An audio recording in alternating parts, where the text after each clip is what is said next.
Ay tutulması için sizi neler bekliyor? Aşk hayatınızı, para hayatınızı neler bekliyor? Bunlara bakıyor olacağız. Çok güzel tavsiyeler veriyor olacağız. Çok güzel bir ritüel çalışması yapıyor olacağız. Ay tutulmasında bırakmamız gereken, değiştirmemiz gereken her şeyi kolaylıkla hayatımızdan çıkarıyor olacağız. Ve şimdi üzerinizdeki tüm negatif enerjileri arındıracak Adaçay tütsüme niyet edin. Şimdiden katkı olsun. Videomu beğenmeyi, güzel yorumlarınızı bırakmayı unutmayın.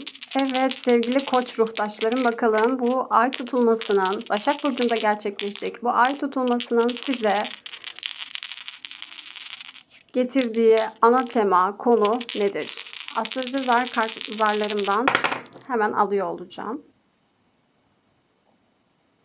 11. evde Mars Oğlak Burcu'nda. Ya Mars'ın Oğlak'ta olması çok güçlü bir konum olduğu için ruhtaşlarım liderlik yapmak durumunda kalabilirsiniz. Belki pozisyonunuz değişebilir. Hayatınızda bir liderlik sergileyeceğiniz, kendinizi ön plana çıkaracağınız bir süreç, 6 aylık bir süreç sizi bekliyor sevgili ruhtaşlarım.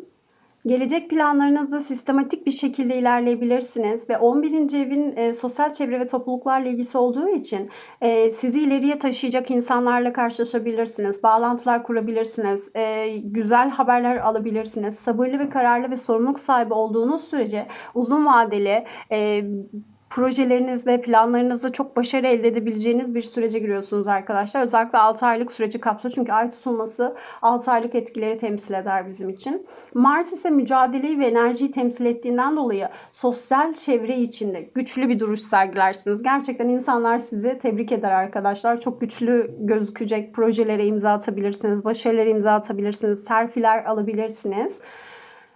Arkadaş gruplarında, çevrenizde gerçekten lider, fikri alınan, disiplinli, çalışkan ve gerçekten dürüst bir kişilik sergileyeceğiniz için de hedeflerinize ulaşma konusunda gerçekten insanlar sizi bir numara olarak gösterecek olabilir. Bu konumdayken kariyer odaklı sosyal planlar, sosyal bağlantılar kurmak artacaktır. Ve iş hayatında, toplum içinde statü sahibi insanlarla tanışabilir ve onlardan destekler de alabilirsiniz arkadaşlar bu konumdayken. Başkalarınıza artık koyamadığınız kurallar varsa artık siz başkalarına kural koyabilecek hale gelebilirsiniz. Kendi ideallerinizi, kurallarınızı oluşturarak hareket edebilirsiniz. Artık insanlara boyun eğmek zorunda kalmazsınız ve artık söz sahibi olacak, yönetecek, yönlendirecek kişi siz olacaksınız bu konumdan sonra. Uzun vadeli hedefler belirleyip onlara disiplinle odaklanırsanız güçlü olacağınızı görüyoruz arkadaşlar. İnsanlarla başarılı, özellikle insanlarla bağ kurarak sosyal çevrenizi bir şekilde genişletmeniz gerekiyor arkadaşlar bu süreçte. Gruplar içerisinde, aile, arkadaş ve benzeri gruplar içerisinde liderlik yapabilirsiniz. Böyle pozisyonlar açılabilir ve siz başarıyı yakalayabilirsiniz arkadaşlar. Yani burada hedeflerinize ulaşmak için Mars olarak sabırlı ve disiplinli bir şekilde çalışarak aslında uzun vadede size büyük şeyler kazandıracağını söylüyor arkadaşlar. Evet arkadaşlar, özet olarak toparlayacak olursak 11. evde Mars'ın Oğlak Burcu'nda olması sizin disiplini, kararla stratejik bir şekilde hedeflerinize ulaşmanızda aslında size güç, kuvvet verecektir gözüküyor. Sosyal çevrenizi bilinçli bir şekilde genişletebilir ve böyle insanlardan, başarılı insanlardan destekler alabilirsiniz. Ve özellikle kariyerinizde bulunduğunuz konumla ilgili size bir terfi, bir başarı, bir ödül kazandırabilir. Bulunduğunuz süreçte artık insanlara boyun eğmeyip gerçekten kendi farkınızı ve tarzınızı ortaya koyabileceğiniz çok önemli bir sürece gireceksiniz arkadaşlar bu 6 aylık süreç içerisinde. Artık kendi yolunuzu çizebilecek, planlı, güçlü hareket edebilecek, istediğiniz o başarı neyse, elde etmek istediğiniz şey neyse bunu elde edebilme potansiyelinizin çok yüksek olduğu bir zaman dilimi olacak arkadaşlar 6 aylık süreç. Ama bu konumdayken gelen mesajınız ay tutulmasıyla çok güzel başarılar imza atacaksınız. 6 ay sonra çok güzel konumlara, yerlere geldiğinizde lütfen bana yorumlarda yazmayı unutmayın. Çünkü gerçekten çok mutlu oluyorum sizin güzel geri dönüşlerinize. Şimdi arkadaşlar kartlarımızı düşürelim.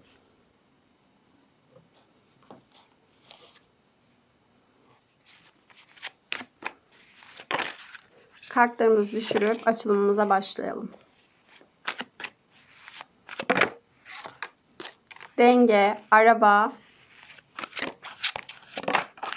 joker,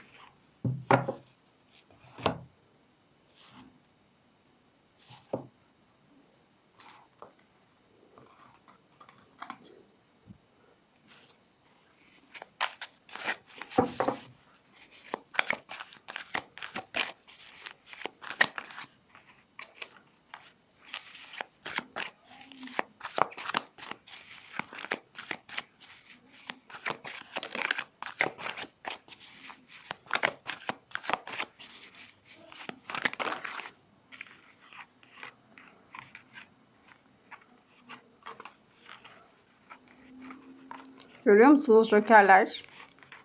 Alt alta düştü.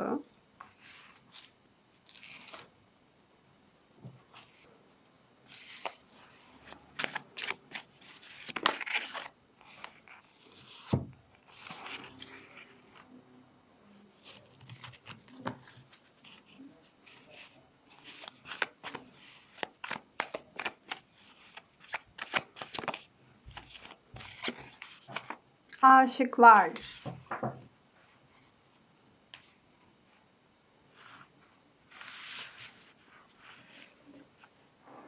Evet sevgili koç ruhtaşlarım. Denge kartı geldi. Birinci kartımız aşk hayatınıza getirdiğiniz, aslında bu ay tutulmasının aşk hayatınıza getirdiği kadersel ders ne? Bu soruya cevap veriyor olacağız. Kadersel dersiniz arkadaşlar. Denge kartı bu ilişkiyle ilgili bir denge arayışını simgeliyor aslında. Aklınızdaki kişiyle ilişkilerinizde bir denge arayışı içerisinde olabilirsiniz. Bu ay tutulması sizin ve aklınızdaki kişinin ilişkilerdeki dengesizlikleri ortaya çıkaracak.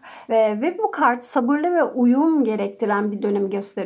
İlişkiniz zaman alabilir ancak her şeyin yerine oturması için gerçekten uyum gerekiyor. Yani karşılıklı her iki tarafında birbirine uyum sağlaması gereken bir süreç olabilir. Almanız gereken kadersel ders ne sizin ne onun, ikinizin de ortak bir uyumu bulmanız gerektiğini gösteriyor. İlişkisi olmayanlar için barışmayı temsil ediyor olabilir. Aklınızdaki kişiyle küslükler varsa barışılabilir. Sorunlar varsa çözülebilir.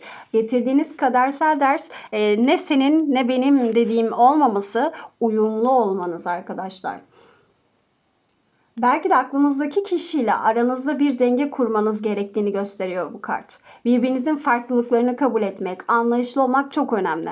Bu tutulma aşırı beklentiler ve duygusal dalgalanmalardan kaçınmak gerektiğini size öğretiyor sevgili koç ruhtaşlarım. Yani kadersel dersiniz ne onun, ne ben, ne sen demek değil. Ortada buluşup biz diyebilmek arkadaşlar.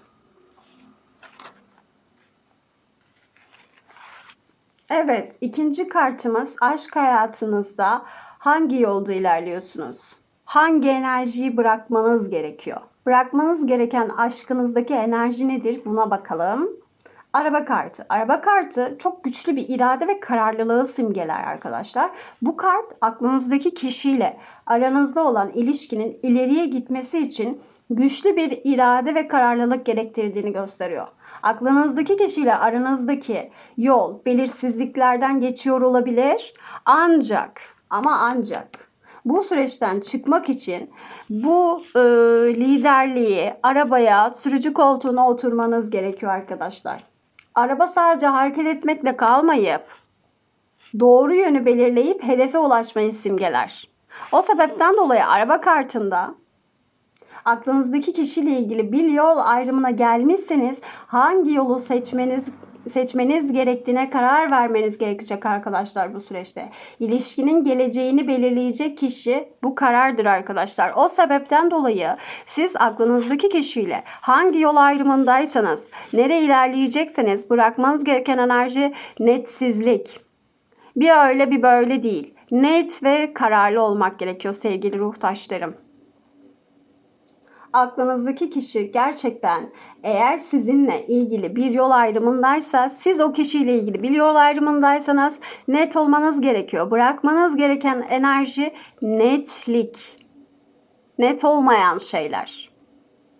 Artık şu sürücü koltuğuna oturmak gerekiyor. Artık bu ilişkinin sorumluluğunu almak gerekiyor. Bir yerlerde insanları suçlamayı bırakıp ya tamam bunlar böyle yapabilir, bu süreç böyle olabilir ama ben de aslında gücümü ortaya koyup bu sürücü koltuğuna oturup hayatımın efendisi olacağım diyebilmeniz gerekiyor sevgili ruhtaşlarım. Evet, aklınızdaki kişiyle ilgili gizli kalan gerçekler, bilinçaltınızdaki aşk hayatınızla ilgili bilinçaltınızdaki dengelenmesi gereken blokajlar nelerdir? Bunlara bakalım.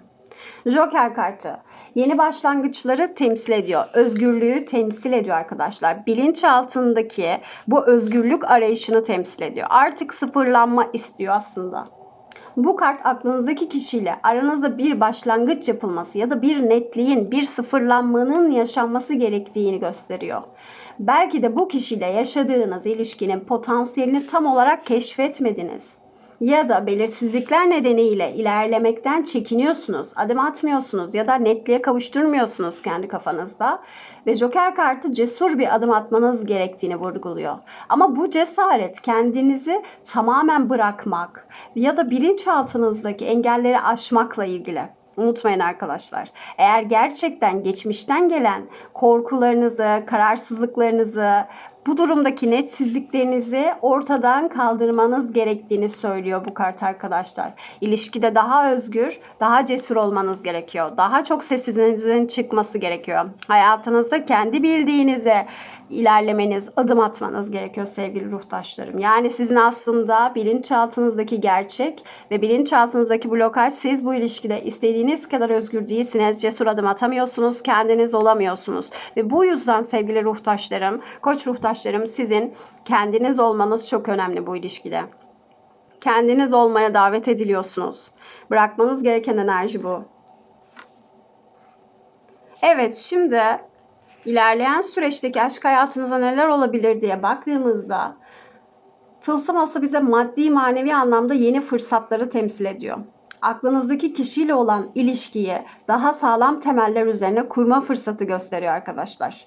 Yani tılsım ası aslında uzun vadeli yatırımları, kalıcı ilişkiyi temsil ediyor. İnşa etmek için bir başlangıçtır. Somut anlamda bir başlangıçtır. Öyle lay lay lom verilen sözler tutulmaz gibi değil. Belki de siz bu netliğe sahip olduğunuz için arkadaşlar karşınızdaki insan da artık net bir şekilde size gelecek ya da bu ilişki net bir şekilde bir netleşmeye kavuşacak.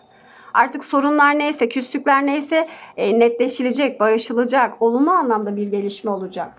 Eğer bu kişiyle geleceğe dair planlar yapmayı düşünüyorsanız da bu kart gerçekten size güvenin, istikrarın, yeni başlangıcın işaretçisi.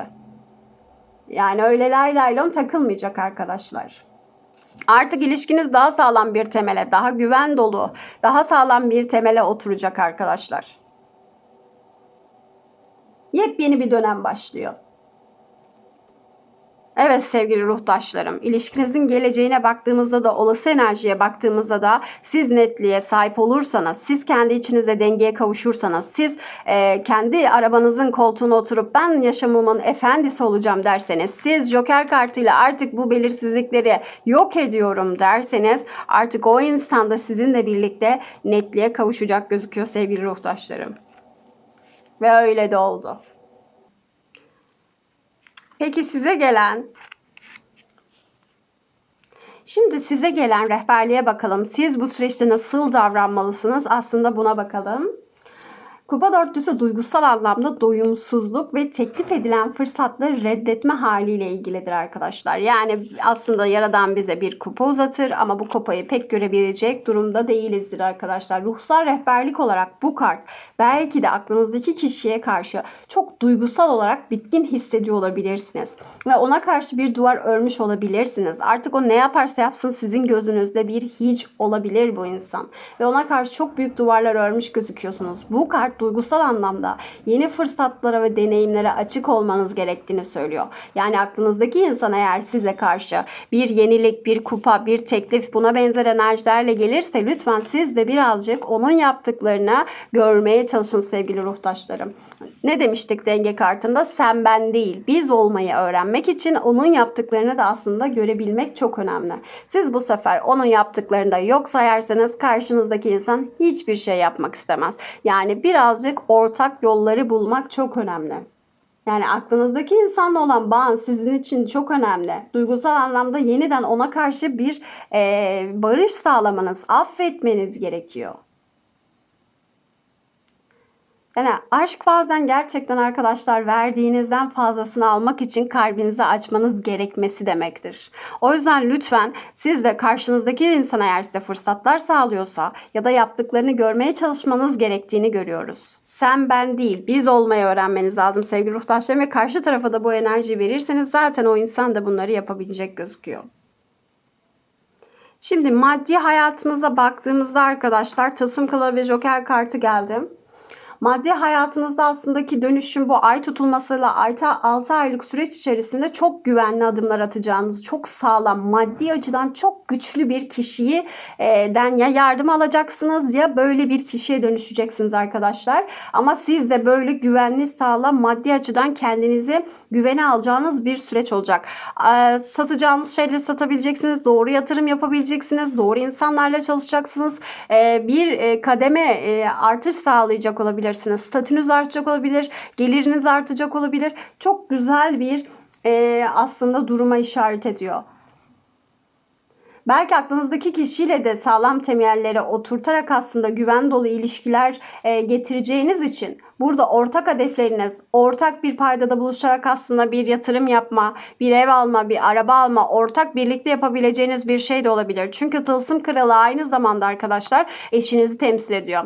Ya da partnerinizi temsil ediyor. Ya da babanızı temsil ediyor. Patronunuzu temsil ediyor. Bu tarz insanlardan size güzel yeni cesaret demiştik ya burada arkadaşlar. Cesur olarak adım atacak size çok güzel mesajları var.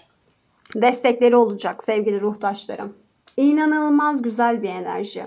Yani çok güven dolu, istikrar dolu, gerçekten çaba sarf ederek hak ettiğiniz hem maddi gücü elinize alacaksınız hem de ilişkinizde artık netleşerek o kişiyle alakalı netlik kazanacaksınız gözüküyor.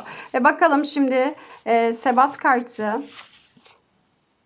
bizim ilişkilerle ilgili, paramızla ilişkimiz. Şimdi güç kartı bize aslında parayla ilişkili olan bırakmamız gereken inanç kalıplarından bahsediyor. Burada çok güçlü olmak, güçlülüğe takıntı yapmak, çok cesur olmak, çok fazla verici olmak, her şeyi ben yaparım, ben çok güçlüyüm demek maalesef iyi değil arkadaşlar. Evet arkadaşlar, bırakmanız gereken enerji ise aslında burada çok güçlüsünüz, çok cesaretlisiniz. Duygusal zorluklarla, parasal zorluklarla gerçekten kendinize çok güveniyorsunuz. Güvenme yeteneğiniz çok yüksek ama burada kendi içinizdeki o gücü tekrar hissetmek için yapmanız gereken şey bu. Yani para zor yolla gelir. Para illa ben kazanmam gerekiyor. İlla para çok zorlukla elde edilmesi gerekiyor gibi bazı bakış açılarınızı temizlemeniz gerekiyor sevgili ruhtaşlarım. Zaten ritüel çalışmasında bırakmamız gereken enerjilere bakıyor olacağız ama lütfen ritüel çalışmasını yapmayı unutmayın. Videonun son kısmında paylaşıyor olacağım. Açıklamalardan bakabilirsiniz.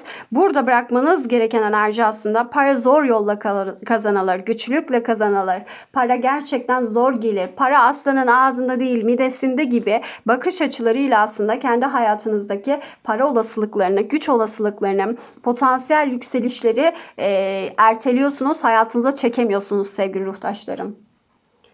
Ve ilerleyen süreçte sizi finansal anlamda, kariyer anlamında neler bekliyor diye baktığımızda Güneş kartı. Güneş kartı başarıyı, mutluluğu, aydınlanmayı, yepyeni bir dönemi temsil ediyor. Sizde maddi manevi birçok noktada gerçekten dönüm noktasına geleceksiniz arkadaşlar. Tüm karanlıklar aydınlanacak. Size başarıyı getirecek. Siz ilerleyen süreçte çok güzel bir yeniliğe adım atacaksınız. Statünüz değişebilir arkadaşlar. Bulunduğunuz evi değiştirebilirsiniz. Arabanızı değiştirebilirsiniz.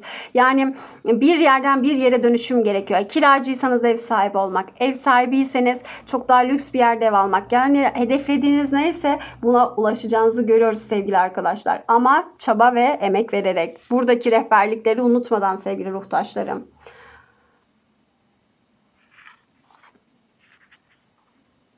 Şimdi size gelen para konusundaki rehberlik. Siz nelere dikkat etmelisiniz? Bunlara bakalım. En yükselen kayrınız için nelere dikkat etmelisiniz? Bakalım.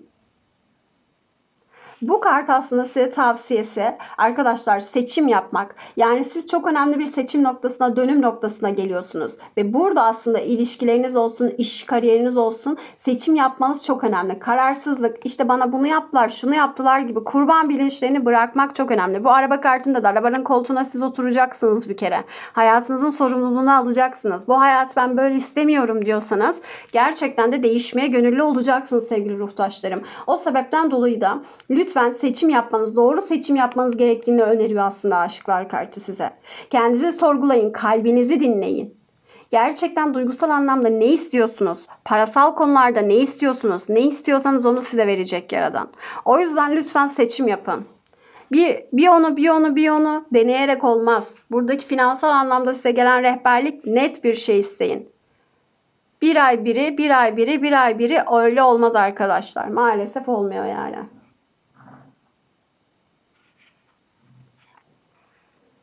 Özetleyecek olursak arkadaşlar, bu ay tutulması sizi, aklınızdaki kişiyi kadersel bir dönüm noktası sürecine sokuyor. Her kart ilişkinizdeki aslında belirsizliklerin giderileceğini, yeni fırsatların açılacağını işaret ediyor. İleriye doğru daha sağlam temeller üzerine bir ilişki inşa etme fırsatınız var. Ama net olmanız gerekiyor arkadaşlar. Çok net olmanız gerekiyor. Ancak bu süreç sabırlı ve cesaretle, gerçekten biz diyerek, net olarak ilerlemeniz gereken cesur bir süreci gerektiriyor. Geçmişinizdeki duygusal blokajları aşmanız, kalbinizi açık tutmanız, affedebilmeniz çok ama çok önemli olacak. Bu ay tutulması aşkın, hayatınızın diğer alanlarını aydınlatmaya başladığı bir dönemi işaret ediyor sevgili ruhtaşlarım. İlişkideki dengesizlikleri çözüp güven temelli bir bağ kurmanızı işaretçisi bu ay tutulması. Yeni başlangıçlar, cesur adımlar atılacak ilerleyen 6 aylık süreç içerisinde sevgili ruhtaşlarım. İlişkin geleceğini şekillendirecek bir ay tutulması 6 aylık süreç içerisinde. Duygusal anlamda kalpten bağlantı kurma zamanı geldi. Artık geleceğe daha pozitif ve olumlu bakmanız gerekiyor sevgili ruhtaşlarım. Finansal anlamda ise bir dönüm noktasındasınız. Maddi gücünüzü gerçekten bu süreçte güçlendirmek için zorluklarla karşılaşsanız dahi ya da çok sabır, çok çaba harcasanız dahi başarıyla ve mutlulukla sonuçlanacaksınız. Çünkü Güneş kartı zaten bize bunu ifade ediyor. O yüzden hem doğru seçim yaparak, kalbinizin de sesini dinleyerek aslında çok büyük bir değişim ve arınma, aydınlanma sürecindesiniz sevgili Koç ruhtaşlarım. O yüzden bu enerjileri kabul ediyorsanız lütfen yorumlara aldım, kabul ettim yazın. Güneş sembolü bırakın. Bu tüm güzellikler sizin 6 aylık süreç içerisinde hayatınıza aksın ve tüm o güzellikleri kendinize çekin sevgili ruhtaşlarım. Ve kendinize çekebilmek için bir sonraki açılımın sonundaki aşk, para, bolluk, bereket ritüelinde yapmayı unutmayın. Çünkü çekim yasasını ne kadar çalıştırırsak o kadar güzel olasılıklar hayatımızda gözükmeye başlayacak sevgili ruhtaşlarım. Umarım bu bilinç hepimize katkı olur. Çok öpüyorum. Geldiğiniz için çok teşekkür ederim. Videoyu beğenmeyi, beni paylaşmayı ama sadece sevdiklerinizle paylaşmayı unutmayın. Sizleri çok öpüyorum. Kendinize çok iyi bakın. Görüşmek üzere. Aşk ritüelinde bekliyorum. Hoşçakalın. Bay bay. Evet sevgili boğa ruhtaşlarım, hoş geldiniz. Şimdi bakalım bu ay tutulmasının size astrolojik olarak genel anlamdaki mesajları nelerdir? Bunları astrolojik zarlarından bakıyor olacağız. 7. evde arkadaşlar. 7. evde Satürn, Akrep burcunda. Evet sevgili boğa ruhtaşlarım, 7. evde Satürn'ün Akrep burcunda olması ilişkilerinizde derinlik ve sorumluluk duygusunu arttıracağınız bir dönemde olduğunuzu gösteriyor. Yani 6 aylık bu süreç içerisinde, ay tutulması 6 ayı kapsıyor. 6 aylık bu süreç içerisinde bu konu çok gündemde olacak gözüküyor. Çünkü Satürn disiplin, sorumluluk, Satürn bu arkadaşlar. Disiplin, sorumluluk, kısıtlamalar bunlarla ilişkili. 7. ev ise ilişkilerle ilgili konularımızla, evliliğimizle ilgili, başkalarıyla uzun soluklu iletişimlerimizi kapsayan bir alandır. Akrep burcu ise arkadaşlar derinliği, gizemi, tutkuları, dönüşümü ve kontrolle ilgili bağlantıları bulunan bir burçtur. Bu sebepten dolayı bu yerleşimde ilişkilerinizde çok ciddi, derin, bazen zorlu deneyimlerin olabileceğini gösteriyor. Ama tabii ki bunları kolaylıkla aşmak mümkün arkadaşlar. Özellikle aşk ritüelini, para bolluk bereket ritüelini dinlemenizi tavsiye ediyorum. Satürn 7. evdeyken ilişkilerde sorumluluk ve derinlik duygusu verir demiştik. Satürn 7. evde olduğunda ilişkilerde çok ciddi, sorumlu bir yaklaşım gerektirir. Akrep burcunun etkisiyle bu ilişkiler genellikle yüzeysel olamaz arkadaşlar. Duygusal olarak çok derin bir süreç, yoğun bir süreç geçirebilirsiniz sevgili ruhtaşlarım. O yüzden aşk hayatınızda, önemli ilişkilerinizde yalnızca yüzeysel bir bağ kurmakla yetinmeyin. İlişkilerin gerçek anlamını ve derinliğini araştırın arkadaşlar. İlişkilerinizde güven ve kontrol arasındaki değişik denge durumları olması ihtimali de çok mümkün. Bu yerleşimde özellikle ilişkilerde güvenin son derece önemli olduğu bir süreç oluyor. Fakat bu güven bazen korkularla, güvensizliklerle karşılaşabilir. İlişkilerde kontrol etmeye çalışmayın arkadaşlar. Başkalarının duygusal sınırlarına fazla müdahale etme eğiliminde olabilirsiniz. Bunu dengede tutmak çok önemli. Dönüştürücü bir süreç olacak arkadaşlar ilişkileriniz için. Çünkü Satürn'ün Akrep Burcu'nda yerleşimi ilişkilerde zorluklar, sınavlar getirebilir. Bu ilişkinin içinde derin bir dönüşüm sürecinin olabileceği anlamına gelir. Ama bu dönüşüm hepimizin hayrına oluyordur arkadaşlar. Sakın bunu korkutucu bir şey olarak düşünmeyin. Her ilişkide büyüme, güçlenme, bazen de travmalarla yüzleşme zamanları olur. O zamanlardan geçeceksiniz ve ilişki tipiniz ne olursa olsun böyle bir süreç bekliyor arkadaşlar. Satürn aynı zamanda öğretici bir gezegen olduğu için de bazı deneyimler size olgunlaştırmak için getiriyor Satürn. Ve ilişkinizde bu süreçlerde 6 aylık süreç içerisinde sabır gerektiren, kararlı olmanız gereken bir süreç olabilir. Özellikle Akrep Burcu'nda bir ilişkiye girdiğinizde, eğer bu dönemde bir ilişkiniz başladıysa arkadaşlar, yani daha sabırlı, daha güven geliştirmeye odaklı bir ilişki kurmanız gerekiyor. Ya da güven arayışınız çok daha yüksek olacak ilişkilerinizde bu süreçte. Özellikle 6 aylık bu süreç içerisinde hızlıca derin bir bağ kurmaktan ziyade sağlam ve sağlıklı temellere dayalı ilişkiler kurmak sizin için çok daha önemli ve anlamlı olmalıdır arkadaşlar. Yani bu süreçte öyle her gördüğünüzde güvenmenizi tavsiye etmiyor. Çünkü sağlam temelli olması gerekiyor. Ve bu süreçte biraz yalnız hissedebilirsiniz ya da özgürlüğünüze çok düşkün hissedebilirsiniz. Çünkü Satürn ve Akrep bazen bireyin duygusal olarak yalnız hissetmesine yol açabilir ama sevgili ruhtaşlarım, bu başkalarına göre yani gerçekten tanıma, başkalarını tanıma sürecinden geçtiğiniz için de olabilir. Bazen ilişkilerde mesafeli, çekingen olabilirsiniz ya da karşı taraf öyle olabilir. İçsel dünyanızda biraz yalnız kalmayı tercih edebilirsiniz arkadaşlar bu süreçte. Bunların hepsi çok normal.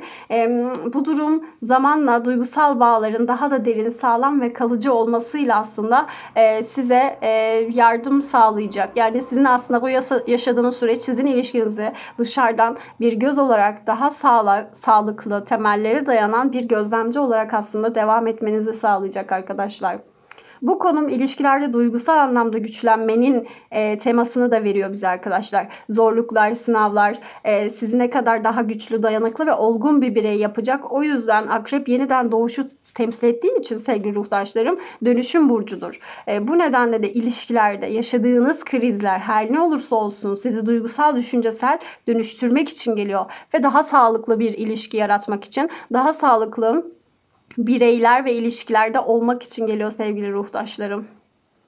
Yani özetle Satürn'ün 7. evde Akrep Burcu'nda olması ilişkilerinizdeki derinliği, güveni, dönüşümü, sorumluluk temalarını ön plana çıkarıyor. O yüzden sabırlı ve kararlı bir yaklaşım içerisinde daha kalıcı ilişkiler ve sağlam temelli ilişkiler oluşturmanız tavsiye ediliyor arkadaşlar. Ve ilişkilerinizi 3. bir göz olarak dışarıdan bakarak aslında bu ilişkideki eksik ya da tamamlanması gereken noktaları hem kendinizde hem de ilişkilerinizde oturtmaya çalışacaksınız. Sevgili ruhtaşlarım, eğer yalnız olan ruhtaşlarım varsa, ilişki bekleyen ruhtaşlarım varsa da yine yalnız hissedebilirler ama yalnızlıklarını baş etmeyi öğrenecekler ve sağlıklı ilişkiler kurmak için, sağlam temeller atmak için bazı yollar geliştirebilirler sevgili ruhtaşlarım. Şimdi kartlardan destek alıyor olacağız. Hem aşk hem de para hanesinde sizleri neler bekliyor sevgili ruhtaşlarım.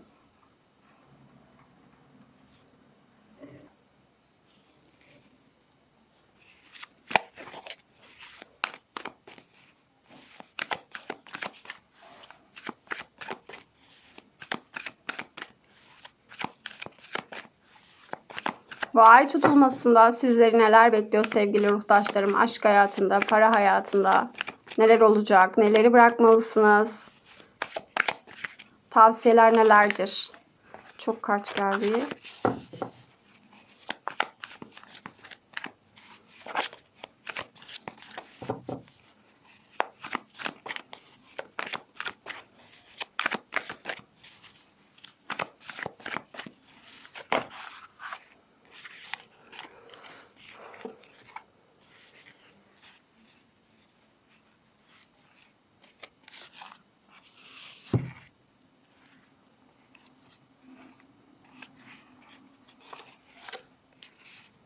Bir kart daha var sevgili ruhtaşlarım.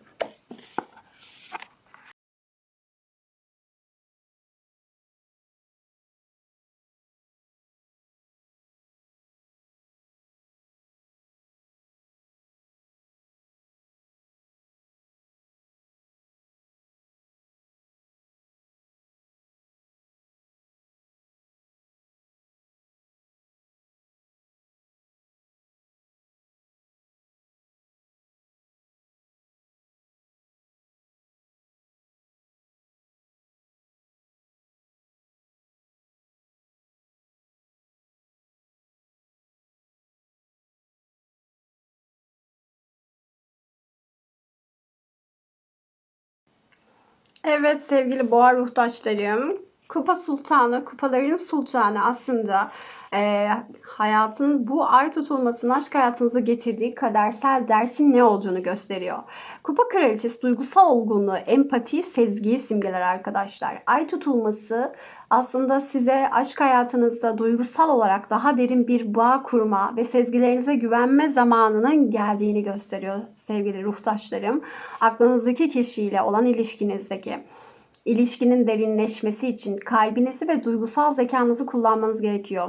Bu kart sizi sevgi ve şefkate yaklaşmaya davet ediyor arkadaşlar. Yalnız olanlar da aşk enerjisiyle dolup taşabilirler. Ama aklınızdaki kişi ya da yalnızsanız bu aşk enerjisine, sevgi enerjisine davet ediliyorsunuz. Kendi duygusal ihtiyaçlarınızı anlamaya davet ediliyorsunuz sevgili ruhtaşlar.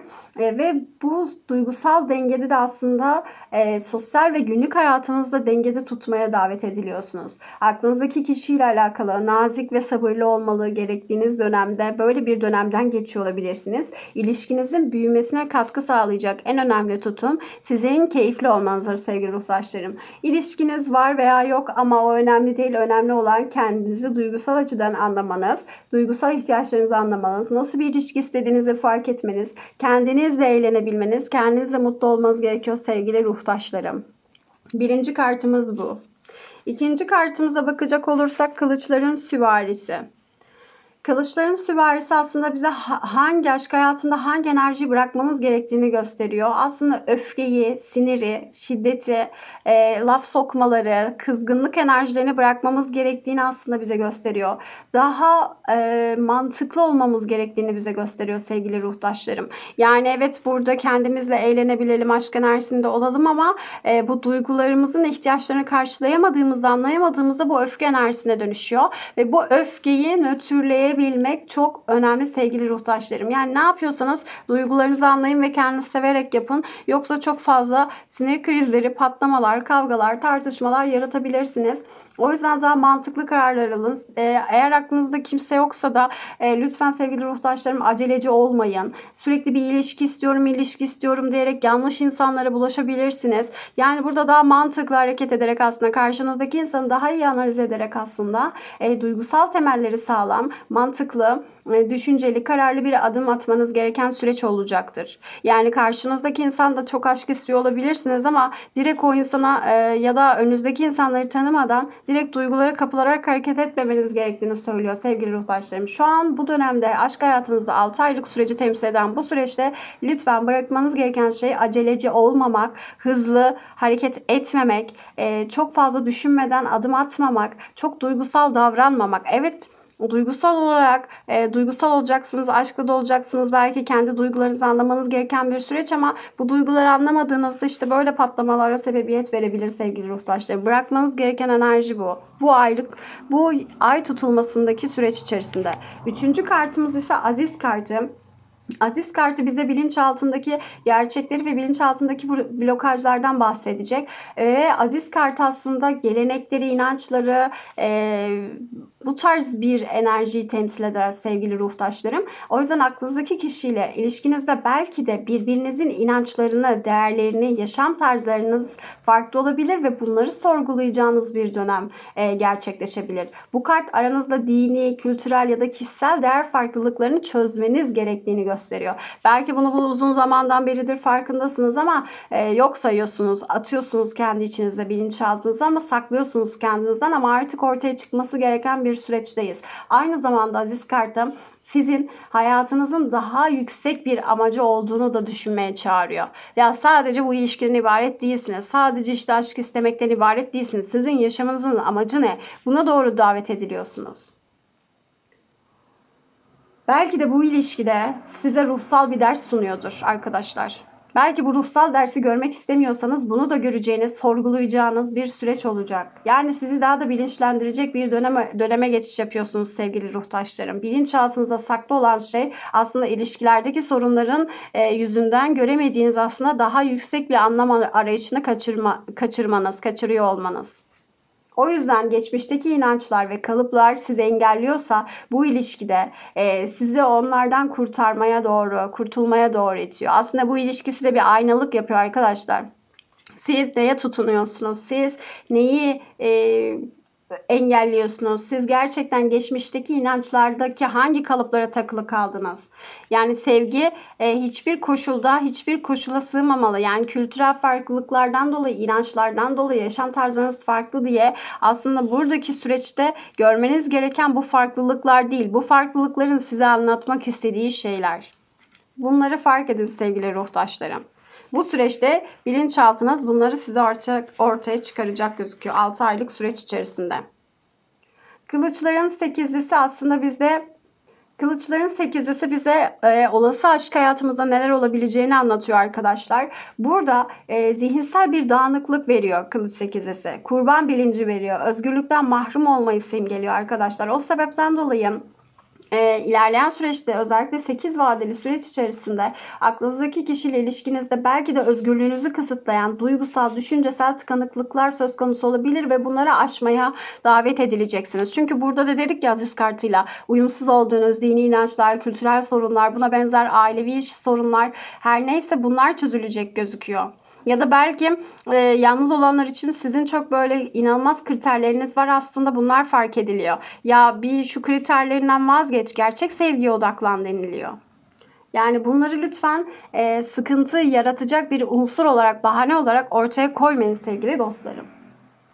Bu kart size düşünce biçiminizi, sınırlayıcı inançlarınızı sorgulamanız gerektiğini ve bunu değiştirmeniz gerektiğini gösteriyor arkadaşlar. İlerleyen süreçte ilişkinizdeki bu engeller aslında zihninizdeki korkulardan, kendi koyduğunuz sınırlardan kaynaklanıyor. Bunu fark etmeniz gerekiyor sevgili ruhtaşlarım. O yüzden kendi içinizdeki bu blokajları aşmak istiyorsanız hem kendi kişisel hem de ilişkinizin gelişimi açısından çok faydalı olacaktır. Lütfen bu tutulma döneminde ay tutulması 6 aylık süreci de kapsıyor arkadaşlar.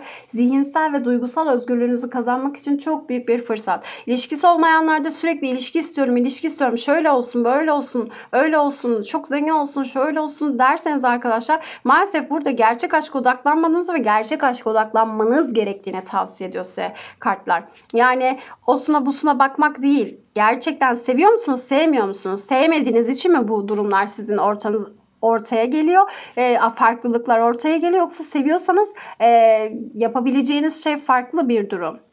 Gerçekten seviyorsanız bu farklılıkları kabul edebilirsiniz. Ya da bunları sorun yaratmayarak aslında ortak noktalarda buluşabilirsiniz. Ama gerçekte sevmiyorsanız da belki bu sorunlar size bir bahane olarak geliyor olabilir sevgili ruhtaşlarım. Bunun ayrımını yapmak çok önemli. Peki 5. kartımız size tavsiye olarak gelen aşk hayatınızda sizin en yüksek ayrınız için gelen tavsiye Kupa Kralı. Kupa Kralı aslında duygusal olgunluğu, çok seven bir erkeği, sakinliği ve empatiyi temsil ediyor arkadaşlar. Bakın hem Kupa Kraliçesi hem Kupa Kralı geliyor. Farkında mısınız? O yüzden duygusal anlamda daha olgun ve sağlam yaklaşım sergilemeniz gerekiyor. Yani aklınızdaki kişiyle olan ilişkiniz her neyse geleceği için duygusal dengeyi bulmanız çok önemli. Yani bu kart sizin kalbinizin sesini dinlemeye, duygusal olarak açık olmaya, yani kendi duygularınızı çok iyi anlamaya davet ediliyorsunuz sevgili ruhtaşlarım. Bakın burada da dersiniz buydu zaten. Kendinizi sevmek, duygusal ihtiyaçlarınızı anlamak, merhametli olmak, empatik olmak. Kupa Kralı da size bunları tavsiye ediyor yine aynı şekilde.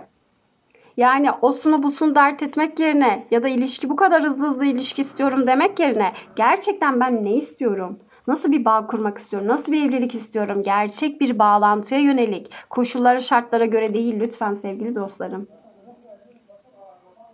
Evet, kalbin sesinizi dinlemeniz, ileriye dönük daha güçlü bağ kurmanız için çok önemli arkadaşlar. Evet, şimdi 6. kartımız finansal anlamda neler yaşayacaksınız? Finansal anlamda sizi neler bekliyor? Bunlara bakalım. Finansal hayatınızdaki değişim değnek sekizlisi. Pardon, değnek şövalyesi. Finansal anlamda sizi neler bekliyor aslında? Size gelen bu dönüşüm enerjisi nedir? Değnek sekizlisi. Değnek şövalyesi. Bu kart aslında harekete geçmeye hazır olmanız gerektiği bir süreci temsil ediyor. Yani parayla ilgili tutkulu bir şekilde ilerlemeniz gerekiyor. Enerjik bir döneme gireceksiniz sevgili ruhtaşlarım 6 aylık bu süreçte. Yani yeni bir maceraya atılmak, yeni bir işe girmek, cesaretli bir proje başlatmak, hızla ilerlemek, fırsatları değerlendirmek, planlar yapmak ve bu planları çok güzel bir şekilde hayata uygulamak çok çok önemli bir süreç olacak. Aynı zamanda diğer insanlar da sizin bu enerjik yapınızdan, yaklaşımınızdan etkilenebilir ve sizin liderlik yapmanızı isteyecek bazı projeler, fırsatlar gelebilir arkadaşlar. Yani bir hedefiniz var. Bu hedefe doğru çok hızlı ilerleyeceğinizi ve karşınıza çıkan fırsatları da hiç kaçırmayacak ve değerlendirebileceğinizi vurguluyor arkadaşlar. Yani çok güzel bir enerji veriyor aslında tılsım, değnek şövalyesi bu ay tutulmasında. Peki güneş kartı ise bize bırakmanız gereken finansal anlamdaki durumu bahsediyor. Güneş kartı başarıyı, aydınlanmayı, mutluluğu temsil eden bir kart ve tüm karanlıkları aydınlatacak bir başarıya götürür. Yani eğer olumsuz bakış açılarınız varsa, karanlık bir dönemden geçtiyseniz, mutsuzsanız, enerjik değilseniz, yaşam amacınız, yaşam enerjiniz böyle söndüyse vesaire, artık bu geride kalıyor arkadaşlar. Bu enerjiyi bırakmanız lazım. Çünkü para yüksek frekansa gelir. Siz parayı hayatınıza çekmek istiyorsanız yüksek bir titreşim, yaşam enerjisiyle dolu olmanız gerekiyor. Kendinize dileklerinizi ancak bu şekilde çekebilirsiniz. Çekim yasasını ancak bu şekilde kullanabilirsiniz. O yüzden de güneş kartı sizin bu karanlık, olumsuz bakış açılarınızı artık nötrlemeniz gerektiğini anlatıyor bize sevgili ruhtaşlarım. Artık özgüveniniz artacak ve artık bu özgüvensizliği bırakmanız gerektiğini söylüyor. Neşeli olmanız gerektiğini söylüyor sevgili ruhtaşlarım. Bırakmanız gereken enerji o kötü enerji, negatif enerji. Olumsuz konuşmalar, olumsuz düşünceler, olumsuz bir bakış açısı. Bırakmanız gereken enerji bu sevgili ruhtaşlarım. Lütfen güneş sembolü bırakın ve aldık kabul ettik yazın. Ve tüm bu olumsuz enerjiler kurtulsun. Eğer bunlardan çok daha hızlı bir şekilde çekim yasasını çalıştırmak istiyorsanız videonun sonunda açıklamalar kısmında bulacağınız bolluk, bereketi, aşkı hayatınızda gerçekten güzel bir şekilde çekecek, tüm dileklerinizi gerçekleştirecek bir ritüel çalışması gerçekleştiriyoruz. Onu da izlemeyi lütfen unutmayın. Evet, şimdi tılsım onlusu. Bu ay tutulmasından sonra maddi anlamda sizi neler bekliyor buna bakacağız. Şimdi ay tutulmasından sonra tılsımların onlusu aslında tam anlamıyla maddi manevi anlamda başarıya ulaşma hissiyatını verir. Bize bir tamlık verir. Bir eğitimi tamamlamak, bir çalışmanın sonuna gelmek, uzun vadeli bir emek verdiğiniz bir başarıyı gerçekleştirmek, tamamlamak ya da bu süreçte başlatıp ay tutulması bittiği dönemde 6 ay sonrasında bitirmek çok çok önemli bir şey olacak arkadaşlar. Özellikle kişisel yaşamınızla ilgili büyük bir tatminlik duygusu, ailenizi gururlandıracağınız, işinizle ilgili büyük bir yükseliş gerçekleştirebileceğiniz, maddi güvenliğinizi özellikle statünüzü arttıracak bir konu. Uzun vadeli hedeflerinize ulaşmak için çok doğru bir yolda olduğunuzu da söyleyen bir karttır aynı zamanda. Ve aile ve finansal anlamda güveninizi pekiştirecek bir durum aslında size yaşatılacak. Yani burada hem finansal anlamda bir başarı var hem de aynı zamanda sizi gururlandırıyor. Yani bir başarı elde ediyorsunuz. Bu sadece parasal bir kazanç değil. Aynı zamanda başarı elde edeceğiniz bir statüye ulaşacağınız bir şey. Sizinle gurur duyacaklar sevgili ruhtaşlarım.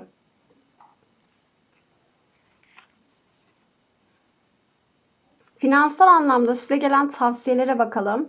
Kupa onlusu. Kupa onlusu aslında duygusal tatmin, iç huzuru temsil ediyor. Yani burada siz ne kadar yaptığınız işten, yaptığınız keyfiniz, enerjiniz ne kadar mutlu olursanız başaracağınız şeyler de o kadar çok olacak sevgili ruhtaşlarım. Size finansal anlamda tavsiye açıkçası güven duygusu. Güvenin. Mutlu olun, iyi hissedin. Yani iç huzurunuz, eğer sizin iç huzurunuzu bozan neler varsa bunları geride bırakın. Siz içiniz huzurlu olduğunda, ailevi anlamda, ilişkili anlamda, arkadaşlık anlamında, iş anlamında o zaman tatmin edici bir süreç yaşıyorsunuz. Yani zaten böyle bir sürece girdiğinizi görüyoruz. Yani kalbinizle baktığınızda, duygusal anlamda huzurlu olduğunuzda siz aslında çok iyi işler imza atıyorsunuz. O yüzden size vereceğimiz tavsiye çok net bir şekilde negatif olmamak, iç huzurunuzu korumak. Burada iç huzurunuzu koruduğunuzda gerçekten çok güzel başarılar, çok güzel terfiler, çok güzel para akışları, çok güzel bir başarı ve ailenizi ve çevrenizi gururlandıracak, mutluluk dolduracak, gerçekten sizden memnun olacakları bir döneme adım atacaksınız gözüküyor. Genel anlamda sonuç olarak bakacak olursak bu ay tutulması döneminde aklınızdaki kişiyle olan ilişkinin çok önemli bir dönüşüm geçireceğini gösteriyor. İçsel engelleri aşarak aslında duygusal anlamda daha olgun, dengeli bir ilişki kurma fırsatınız var. Ve ilişkisi olmayanlar için de böyle bir ilişkinin, gerçek temelli bir ilişkinin aslında fırsatı var. ilerleyen süreçte ilişkisi olmayanlar da aslında ilişki kurma fırsatı gelecek gözüküyor. Ama burada en temelinde gerçek aşkı bulma niyetinde ve hiçbir koşula bağlı kalmama niyetinde olmalısınız sevgili ruhtaşlarım. Hem maddi hem manevi duygusal açıdan gerçekten iyileşme bekleniyor. Aklınızdaki kişi ya da aklınızda kimse yoksa bile ilişkinizde gelecek pozitif gelişmeler var ve sizi mutlu edecek. Ama burada sizin de dengeli olmanız, duygusal dengeyi bulmanız, duygularınızı anlamanız, gerçekte hiçbir durumla kıyaslamadan ilişkilerinizi gerçekten gerçek aşkı talep etmeniz ve sizi gerçekten seven, size hep yoldaşlık yapabilecek sadık, huzurlu insanı talep etmeniz çok önemli sevgili ruhtaşlarım. Finansal anlamda da toparlayacak olursak çok doğru adımlar atacaksınız, cesur girişimlerde bulunacaksınız ve yaptığınız işler gerçekten hızlı sonuç verecek ve hem kendiniz hem de hem iş hem de çevrenizdeki ailenizin sizinle gurur duyacağı bir başarıya imza atacaksınız gözüküyor. Sabırlı olmanız gerekiyor çünkü 6 ay sonrasında bu sonuçlarını verecek bir dönem olacak ama maddi manevi anlamda kendinizi güvende hissedeceğiniz, gerçekten sevdiklerinizle çok güçlü, çok huzurlu, çok gerçekten tatmin duygusuyla dolu bir gelecek vaat ediyor kartlar. Lütfen buradaki açılımlardaki tavsiyeleri uygulayarak arkadaşlar, rehberlikleri alarak hayatınızda çekim enerjinizi yükselterek aslında her istediğinizi gerçekleştirebilirsiniz.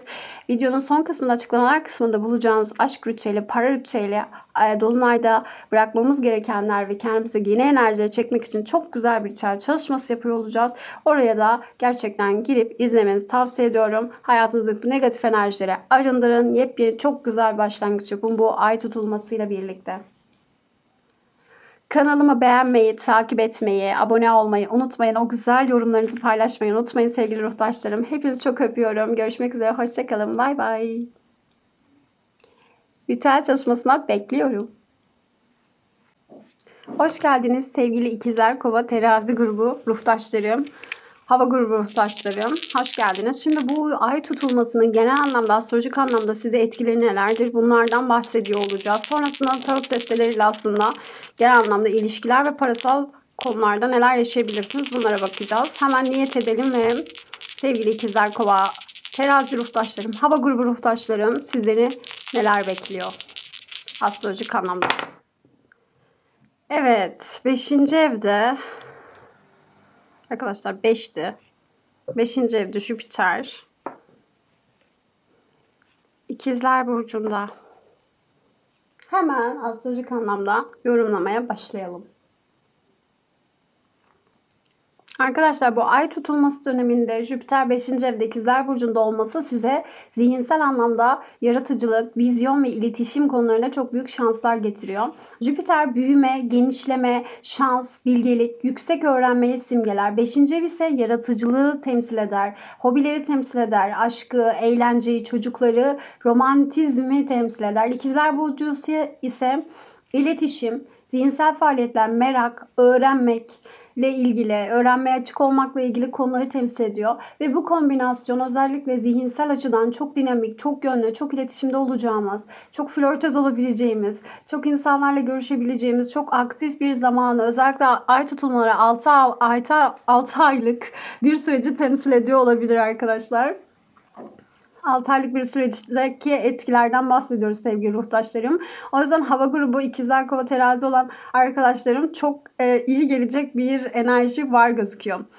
Zihinsel anlamda dediğimiz gibi Jüpiter'in 5. evde olması, özellikle İkizler Burcu'nda yer alması zihinsel yaratıcılığımızı, öğrenmeye olan bağlılığımızı çok güçlü olduğunu gösteriyor. Yani yeni projeler başlatmak, yaratıcı hobiler edinmek, eğlenceli faaliyetlerde buluşmak, işiniz, mesleğiniz bu gruplarda ise çok büyük başarılara imza atabilirsiniz. Daha entelektüel, daha sosyal bir doğaya açık olacaksınız arkadaşlar ve yeni bilgiler öğreneceksiniz, araştırmalar yapacaksınız ve kendinizi geliştireceğiniz çok motive dolu bir zaman dilimi olacak. Özellikle bu 6 aylık süreç içerisinde çok eğlenceli vakitler geçireceğinizi görüyoruz.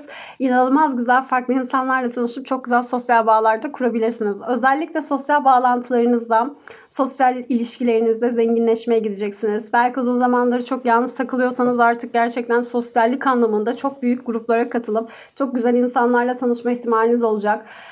Farklı fikirler, farklı çevreler, farklı sosyal çevreler aslında size gerçekten de çok güzel bir özgüven kazandıracak sevgili ruhtaşlarım. Özellikle yaratıcı etkinlikler, ilham almakla ilgili işler yapıyorsanız, sanatla ilgileniyorsanız gerçekten çok yaratıcı olacağınız bir dönem başlıyor. Yepyeni işinizle ilgili çok eğlenceli bir dönemde gelişecek olabilir. Özellikle çok merak duygunuzun tetikleneceği bir süreç olacak gözüküyor.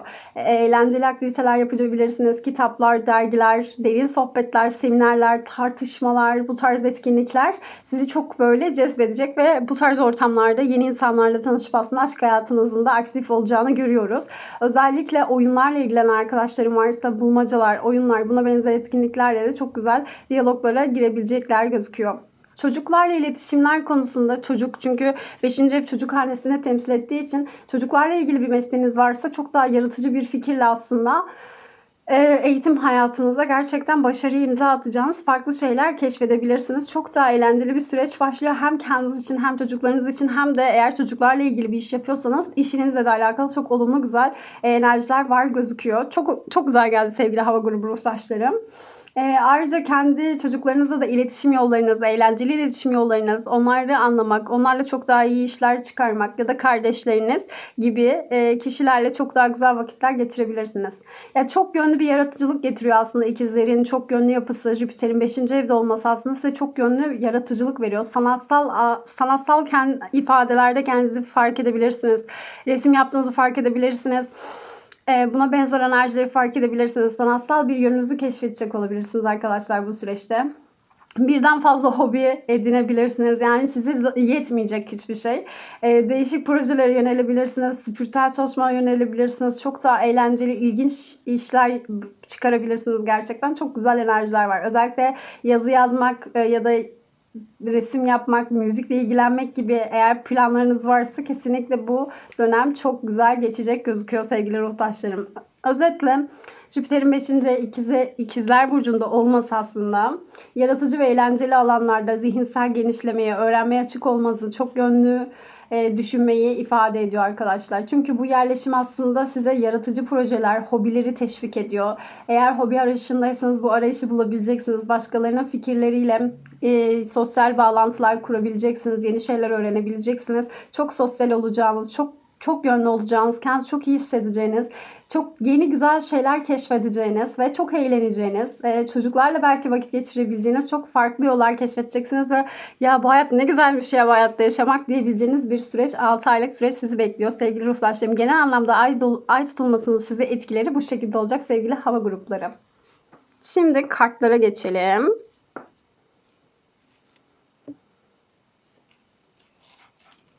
Bakalım ilişkilerinizde ve parasal durumlarınız nasıl ilerleyecek? Genel anlamda enerjilerimizi aldık. Kupa altılısı.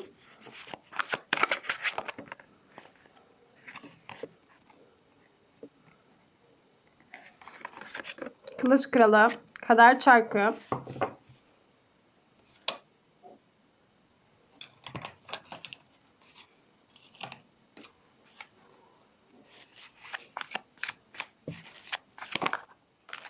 Tılsım yedilisi.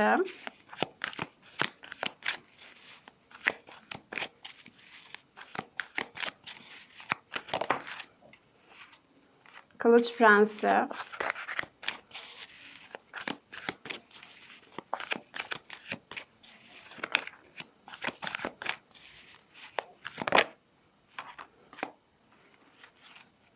İmparatoriçe, Azize.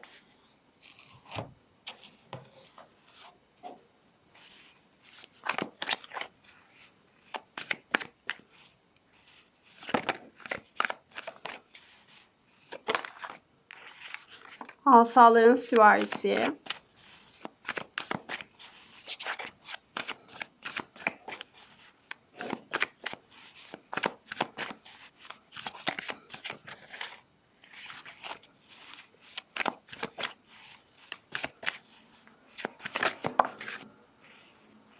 Kendini belli etmek istemeyen aptal kartımız.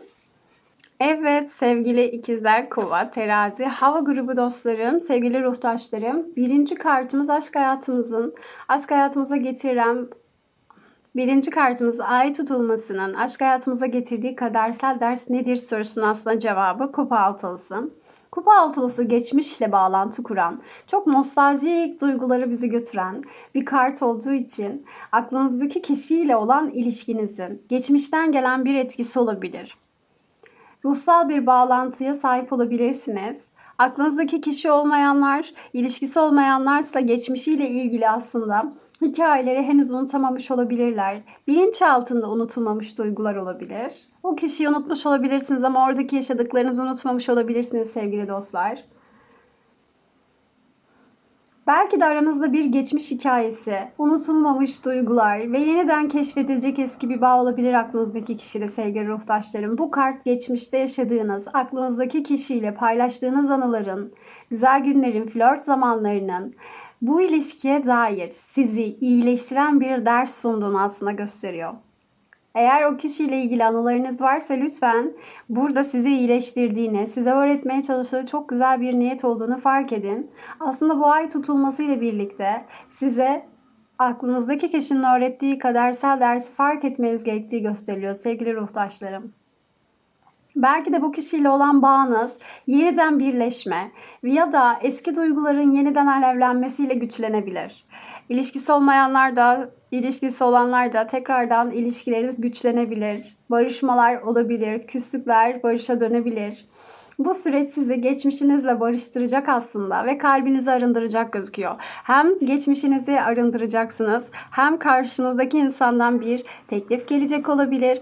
Birlikte güzel bir enerji var gözüküyor. Ama affetme duygusu çok önemli arkadaşlar. Geçmişi arındırmak çok önemli. O kişinin size neyi anlatmaya ve öğretmeye çalıştığı çok önemli sevgili ruhtaşlarım.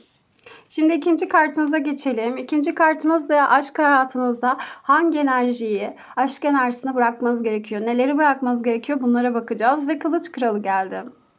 Aslında Kılıç Kralı size mantıklı ve doğruyu söyleme konusunda cesur bir kişiyi temsil eder. Yani aklınızdaki kişi de böyle biri olabilir ya da siz de bunu yapamadıysanız bunu yapmak zorunda ve durumunda kalacak olabilirsiniz sevgili ruhtaşlarım. O yüzden bu kart aslında aklınızdaki kişiyle olan ilişkide duygusal değil, mantıklı da bir şekilde yaklaşım sergilemenizi gerektiriyor. Aşk hayatınızda kalbinizin sesine kulak verirken aynı zamanda akıllınızı ve mantığınızı da birleştirmeniz gerekiyor aslında. Bu kişiyle olan ilişkinin sağlam temellere dayanması için açık ve dürüst bir iletişim kurulması gerekiyor sevgili ruhtaşlarım. Yani aslında bırakmanız gereken şey çekingenlik, dürüst olmamak, ya da sadece duygularla ilerlemek değil sevgili ruhtaşlarım. Bırakılması gereken şey aslında sadece duygularla ilerlemek. Sadece duyguları yaşamak. Zaten burada duygularla birlikte aklın ve mantığın birleştirilmesi gerektiğini söyler aslında Kılıç Kralı bize. Dürüst olmalısınız aslında ne hissettiğinizle ilgili. Hem kendinize hem de ilişkinizdeki insana ya da aklınızdaki kişiye dürüst olmanız gerekiyor. Bu illa gidip ona mesaj atın demek değil tabii ki. Kendi içinizdeki aklınızdaki kişiye karşı dürüst olabilirsiniz. Geçmişinizde unutamadığınız kim ne varsa ya da geçmişte unutamadığınız neler varsa onu durumlara karşı dürüst olmanız tavsiye ediliyor sevgili ruhtaşlarım. Evet şimdi üçüncü kartımıza geçelim. Üçüncü kartımız ise bize bilinçaltındaki gizlediğimiz gerçekleri, aklımızdaki kişiyle bilinçaltımızdaki blokajlarımız nedir? Bunları fark etmemizi sağlayacak sevgili ruhtaşlarım. Kader çarkı geldi. Kader çarkı aslında evrende her şeyin bir döngüye sahip olduğunu görüyorsunuz zaten. Bir çark gibi bir döngüye sahip olduğunu aslında bize gösteriyor. Ve zamanla her şeyin değişebileceğini de gösteriyor. Yani zamanla herkes ve her şey değişebilir arkadaşlar. O yüzden bu kart aklınızdaki kişiyle ilişkinizin kadersel bir yönü olduğunu gösteriyor. Yani evet aklınızdaki kişi sizinle kadersel bir bağı var. Bilinçaltınızda aslında ilişkinin yönünü değiştirebilecek bir güç var. Yani bilinçaltınızı kullanarak, çekim yasasını çalıştırarak aslında videonun sonunda aşk ritüeli var. Çok güzel bir çalışma. Eskiyi bırakıp yeniyi çekmek için hayatınızda o çalışmayı yapabilirsiniz. Buna benzer çalışmalar yapabilirsiniz.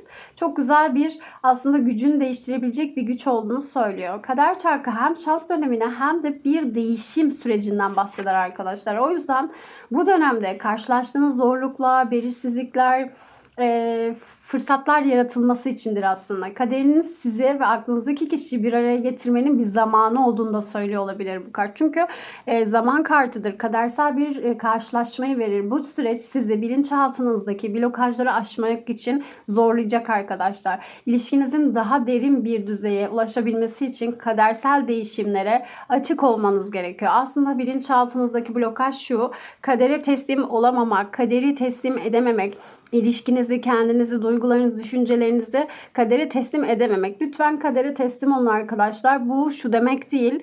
Kaderinize teslim olursanız, direnç uygulamazsanız zaten kaderinizle birlikte değişip dönüşürsünüz. Çünkü kaderiniz sizi kötü bir yere doğru götürmüyor. Bu değişimler sizin en yüksek hayrınız için.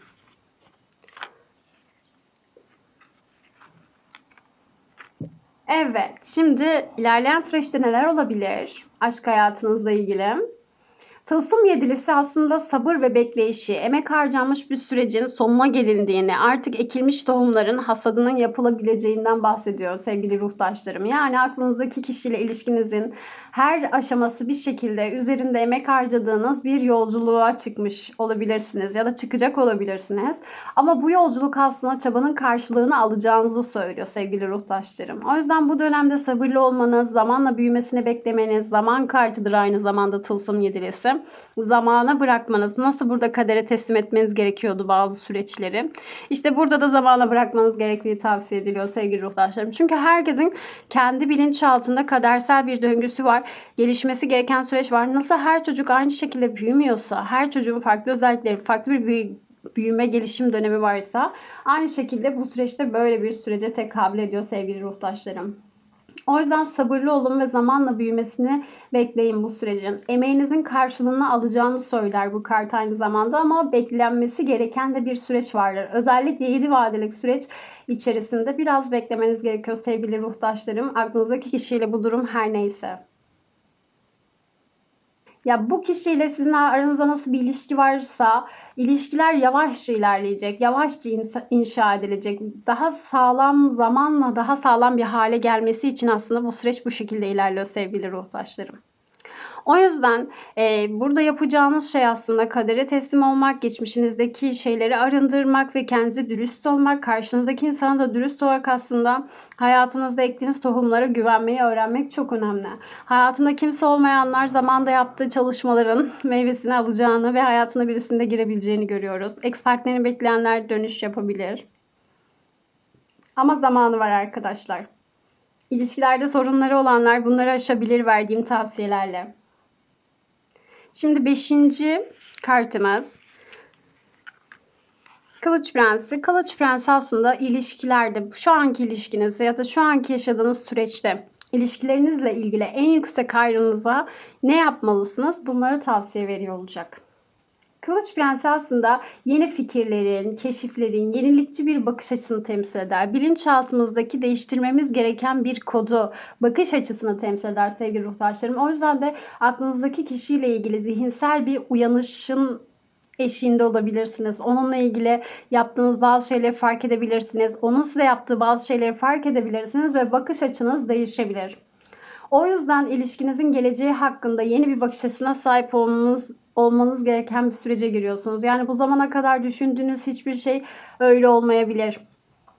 Ben böyle düşünüyordum, tam tersi oldu. Ya da şöyle düşünüyordum, böyle oldu diyerek aslında sizi şaşırtabilir aklınızdaki insan. O yüzden siz de yeni bir bakış açısıyla bakmaya davet ediliyorsunuz. Tamam, tüm bu süreçlerde zorluklar yaşandı ya da böyle bir bekleyiş dönemi var, ama siz aslında bu sürece nasıl farklı bakabilirsiniz? Çünkü bulunduğunuz bakış açısından bakmak size iyi şeyler getirmiyor. Size iyi şeyler getirecek şey bakış açınızdaki bu farklılık yapma durumu. O yüzden gelen tavsiye aslında bu kişiyle aranızda bir şey eksik ya da net değilse, ancak bu kart size ilişkide bir şeyleri sorgulamanız ve anlamanız için daha fazla çaba harcamanız gerektiğini söylüyor arkadaşlar. O yüzden bu süreçte yeni fikirler, yeni yollar, ilişkiyi güçlendirmek için ya da ilişkide kendinizi keşfetmek için, farkındalığınızı arttırmak için yeni şeyler deneyeceğinizi görüyoruz. Ve zihninizdeki engeller, blokajlar, bilinçaltı kodları neyse bunları aşarak aslında ilişkinizin geleceğine dair daha net bir sağlam bir görüş elde edeceksiniz. Yani daha ileriyi daha iyi görebilmek için bunu yapmak zorundasınız ve tavsiye ediliyor sevgili ruhtaşlarım. Şimdi finansal haneye bakalım. Finansal hanede sizleri neler bekliyor? Ay tutulmasının getirdiği bu kadersel etkiler finansal anlamda sizi hangi değişime zorluyor aslında arkadaşlar? Zorlamıyor da değişimi getiriyor diyelim. İmparatoriçe kartı. İmparatoriçe aslında bize bolluk, bereket, dişil gücü, yaratıcılığı, kadınsal dişil enerjiyi temsil ediyor. O yüzden bu kart aslında finansal anlamda daha yaratıcı olacağınız, potansiyelinizi açığa çıkaracağınız, aşk hayatınıza neşe, iş hayatınıza neşe, sevgi, bolluk, bereket gibi güçlü duyguları, dürtüleri, durumları getiriyor arkadaşlar. Yani siz ister istemez bolluk, bereketi kendinize çekeceksiniz sevgili ruhtaşlarım. Aynı zamanda doğurganlık, üretkenlik, büyümeyle de ilgili bir kart olduğu için İmparatoriçe kartı bu dönemde iş ilişkileriniz olsun, aşk ilişkileriniz olsun kendinizi daha rahat ifade edebileceksiniz. Kendinizi daha net bir şekilde ortaya koyacaksınız. İmparatoriçe aynı zamanda size iş anlamında, farklı yerlerden gelecek para anlamında gerçekten kendinizi böyle parayı çeken bir para mıknatısı olacaksınız gözüküyor sevgili ruhtaşlarım. Yani gerçekten bu dönemde fiziksel bu gelen bol parayla birlikte fiziksel sağlığınız, işte değiştirmek istediğiniz bir görünüşte ilgili bakımlarınız, öz bakımlarınız, Venüs'ün o etkisiyle birlikte aslında kendinizi güzelleştirmek istediğiniz konulara da para harcayabileceğinizi de görüyoruz sevgili ruhtaşlarım. Şimdi Azize kartı geliyor. Aslında parayla ilgili hangi bilinçaltı kodunu temizlemelisin? Bir alabilsem. Hangi parayla ilgili bilinçaltı kodunu temizlemelisin? Neleri değiştirmelisin? Aslında Azize kartı bize bunları anlatıyor olacak. Azize kartı bize içsel bilgeliği, sezgiyi, spiritüel rehberliği simgeliyor arkadaşlar. Yani iç sesimizi aslında simgeliyor. O yüzden önemli bir içsel keşfi çıkmamız gereken bir durum. Yani parayla ilgili aslında kendi içinizdeki sese bakmanız gerekiyor. Gizli durumların olmaması gerekiyor. O yüzden bu dönemde parayla ilgili, kariyerinizle ilgili, işinizle ilgili sizden saklanabilen şeyler varsa bunları iyice araştırmanız lazım. Yani iş anlaşması yapacaksanız iyice bir araştırma ihtiyacı içerisinde olmalısınız. Yeni bir işe girecekseniz iyice araştırmalısınız koşullarını. Çünkü Azize kartı her ne kadar iç sesini dinlememiz gerektiğini söylese de aynı zamanda gizemi de temsil eder. O sebepten dolayı da burada aslında kendi içinizin sesine güvenerek yapacağınız yenilik ya da çalışmalar her neyse burada güven duygusunu kendi içinizde bulmanız gerekiyor.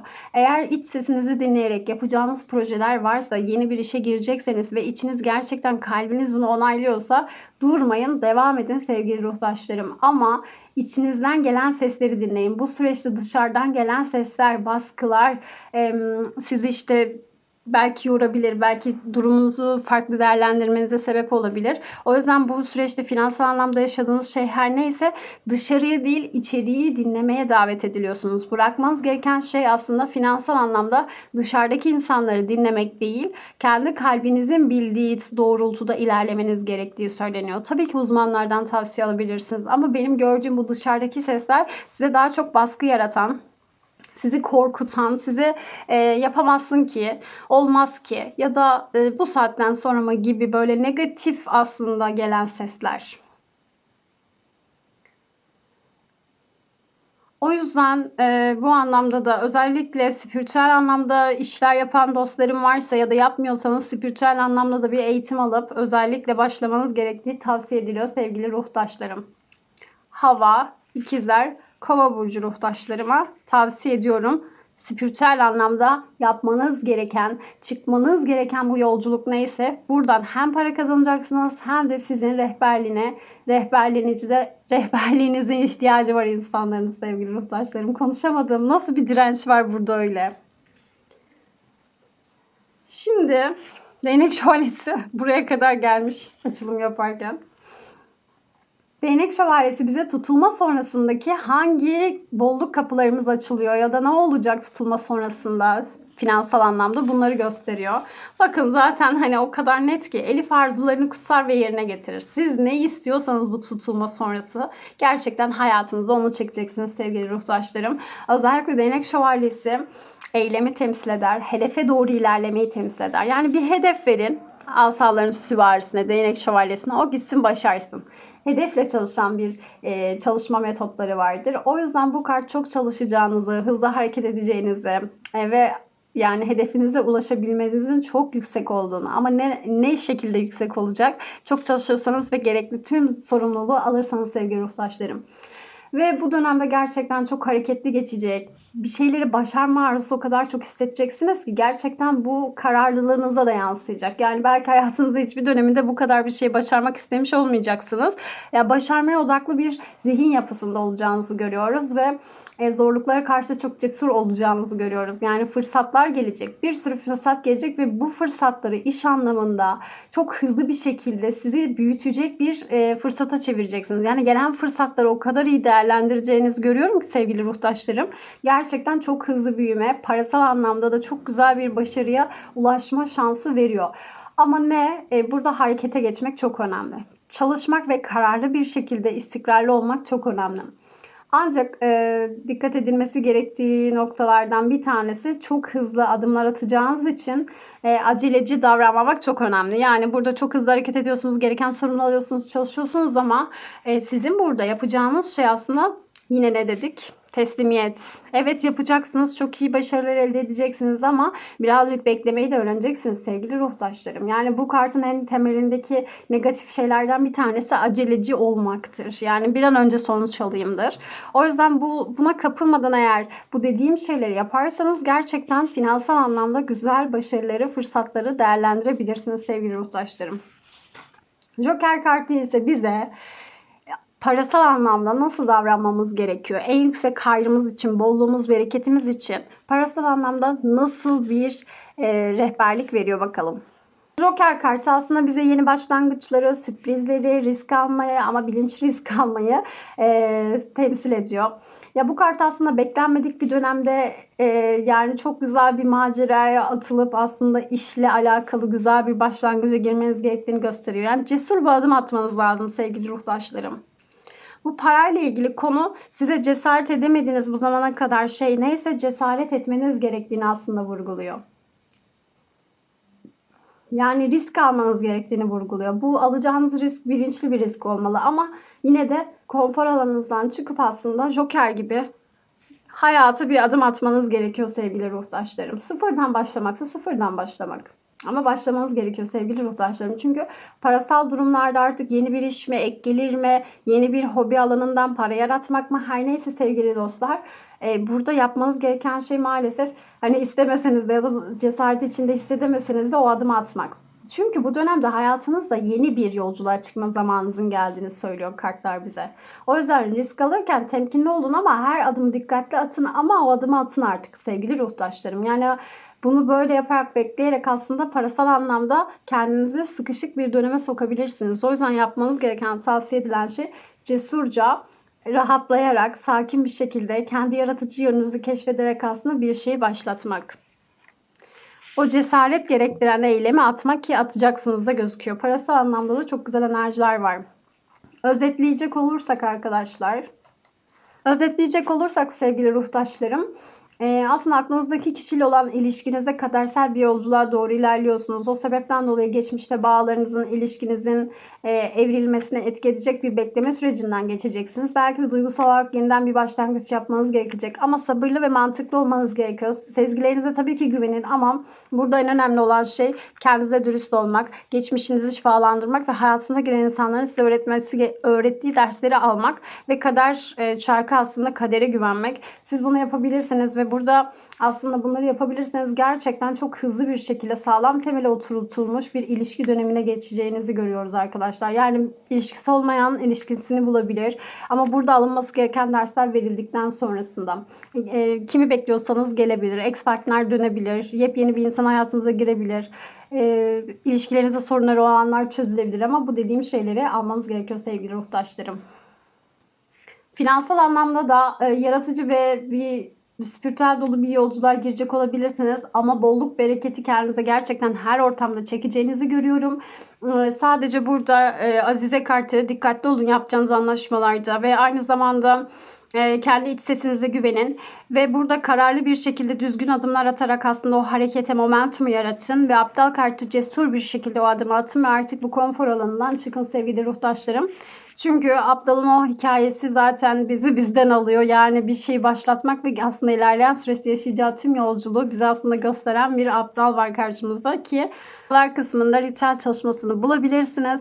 Sizleri çok seviyorum, çok öpüyorum. Kendinize çok iyi bakın. Görüşmek üzere. Hoşçakalın. Ritüeli bekliyorum. Merhabalar sevgili su grubu ruhtaşlarım, balık, yengeç, akrep burcu ruhtaşlarım. Şimdi ay tutulması ile ilgili genel anlamda sizi nasıl etkileyecek, astrolojik olarak sizleri nasıl etkileyecek bunlara bakıyor olacağız. Bakalım astroloji zar kartlarımda, zarlarımda atarak aslında sizi genel anlamda neler bekliyor bu süreçte. Sonrasında kartların desteğiyle aslında aşk hayatınız ve parasal anlamda sizleri neler beklediğini görüyor olacağız. Bakalım. Evet, 6. evde Koç burcunda ayımız var. Bakalım neler bekliyor. Evet, su grubu ruhtaşlarım.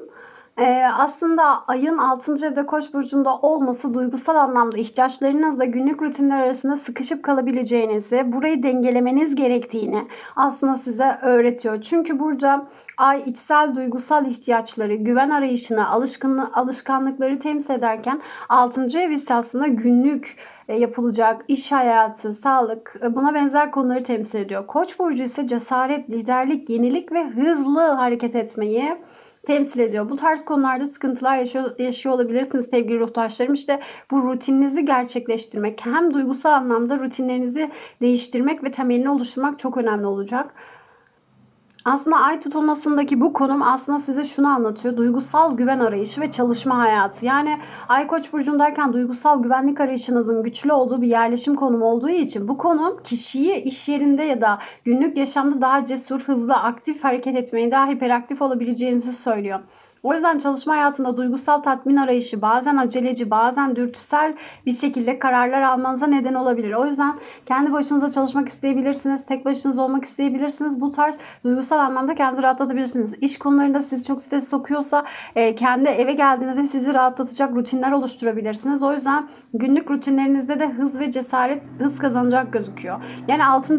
evdeki ay aslında günlük rutinlerinizde hızlı hareket etmenize ihtiyaç ediyor. Yani hani burada aslında iş yeri değiştirebilir ya da araba alabilir ya da evinize yakın bir iş yeri bulabilir. Buna benzer değişimler de söz konusu olabilir sevgili ruhtaşlarım. O yüzden bu kişiler aslında bu konuma sahip, buradaki balık, yengeç, akrep burcundaki kişiler aslında gündelik iş hayatlarında daha cesur olacaklar, daha aktif olmak isteyecekler. Bazen düşünmeden hareket edebilirler, sabırsızlıkla karşılaşabilirler. O yüzden burada sabrınızın sınandığı da bir süreç olabilir. Yani ay koçtayken sağlığınız ve fiziksel yani sağlığınızı aslında aktive etmek çok güzel bir zaman dilimidir. O yüzden spor yapmak, yoga yapmak, buna benzer şeylere ihtiyaç duyabilirsiniz sevgili arkadaşlar. Ve ruhsal sağlığınızı da aslında fiziksel hareketle birleştirmeniz gerekiyor. O yüzden spor, egzersiz gibi şeyler yaparken aynı zamanda duygusal olarak da sizi rahatlatacak meditasyon gibi, ritüel çalışmaları gibi, enerji çalışmaları gibi aslında durumları da gerçekleştirmeniz gerekiyor. Yani bu sıralar sizin 6. evdeki sağlık konularınız, Koç'la birlikte hareketinizi ve Ay'la birlikte duygularınızı dengelemeniz gerekiyor sevgili ruhtaşlarım. O yüzden aceleci olmamak, duygusal tepkiler vermemek, iş hayatında gerginlik yaratmamak çok önemli. Çünkü Ay Koç'tayken çok rahat bir pozisyonda değildir sevgili ruhtaşlarım. Yani yapmanız gereken bu süreçte, 6 aylık bu süreçte daha hızlı kararlar vermekten kaçınmalısınız. Çünkü koçun enerjisi sizi hızlı düşünmeye, hızlı kararlar almaya itebilir. O yüzden de aceleci olmamaya çalışın sevgili ruhtaşlarım. O duygularınızı kontrol etmeyi öğrenmelisiniz. Bu yüzden meditasyon ve benzeri çalışmalar yapmanızı teşvik ediliyorsunuz. Fiziksel anlamda koç çok büyük hareket enerjisi getireceği için siz aslında yapacağınız şey aslında bir egzersiz, buna benzer bir sinir sisteminizi yatıştıracak, duygusal dengenizi koruyacak bir çalışma yapmanız, fiziksel bir aktivite yapmanız, doğa yürüyüşleri olabilir, düzenli olarak yoga yapmak olabilir. Buna benzer tüm çalışmalar tavsiye ediliyor ve bu süreçte özellikle hani koçun enerjisiyle de liderlik yapmaya, daha çok göz önünde olmaya, planlamaya çok yani gerçekten öncülük edebilirsiniz. O yüzden liderlik yönünüzü aktive edin. Yani sinir, stres, hızı değil de liderlik yönünüzü aktive etmeniz ve duygusal olarak dengelenmeniz gerekiyor sevgili ruhtaşlarım. Sabırlı olun lütfen. Bu süreç 6 aylık süreç içerisinde ya ben böyle değildim, ben aslında sabırlı bir insanım, niye bana böyle şeyler oluyor gibi durumlarla karşılaşabilirsiniz. O yüzden sabırlı olmanız, koç çünkü burada çok sabırsızlık verebilir. Sağlıklı bir konumda olmadığı için sevgili ruhtaşlarım. O yüzden sakin olmalı ve aceleci davranmamalısınız. Yani özet olarak 6. evde Koç burcunda duygusal güvenlik arayışı çok fazla olur. Duygusal ihtiyaçlarınızı anlayamama çok fazla olur. Hızlı ve cesur hareketler, adımlarda bulunursunuz ama düşünmeden hareket edebilirsiniz. O yüzden sağlıklı anlamda, rutin anlamında iş hayatınızda daha aktif, enerjik bir yaklaşım sergileyebilirsiniz ama aceleci ve dürtüsel olmamak kaydıyla. O yüzden buradaki dengeyi bulmak, duygusal dengeyi bulmak, sabırlı olmayı öğrenmek çok önemli. Fiziksel aktivitelerle, diğer çalışmalarla aslında kendinizi rahatlatabilir ve duygusal olarak da aslında o koçun verdiği sinir stresi ve aceleciliği aslında birazcık da olsa nötralize edebilirsiniz. 6 aylık süreç birazcık astrolojik konum olarak size böyle enerjiler veriyor sevgili ruhtaşlarım. Şimdi gelin kartlara geçelim ve aşk hayatınızda sizi neler bekliyor? Parasal anlamda bolluk, bereket anlamında sizi neler bekliyor? Bunlara bakalım.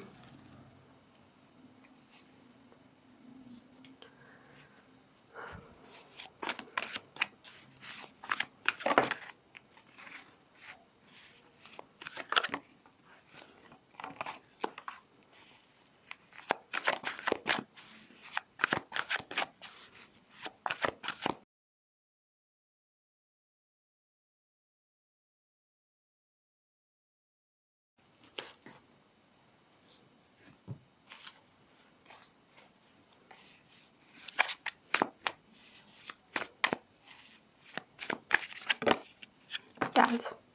Alırım. Asaların içi olanı. Bazen Rumiler ikili mi düştü diye düşünüyorum. Kartlar çok sağlam ve kalın olduğu için.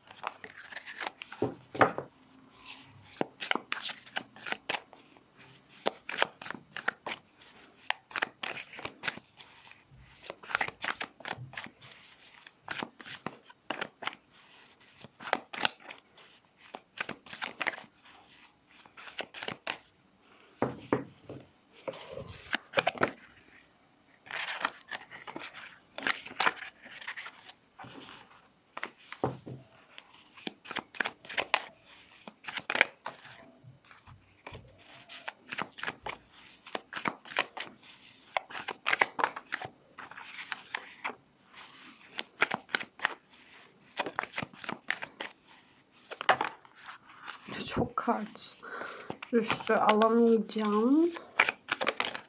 Geldi geldi. Kupaların padişahı. 2 kere aşk enerjisi var. Sevgili su grubu ruhtaşlarım, baya güzel açılım olmaya başladı. Hava enerjisi ve aslında bütün burçlara çok güzel tavsiyeler geldi. Onları uygulayan sevgili ruhtaşlarım çok şanslı bence. Şu 2 kartta düştüğüne göre. Alabiliriz. Kılıç şövalyesi ve kader çarkı.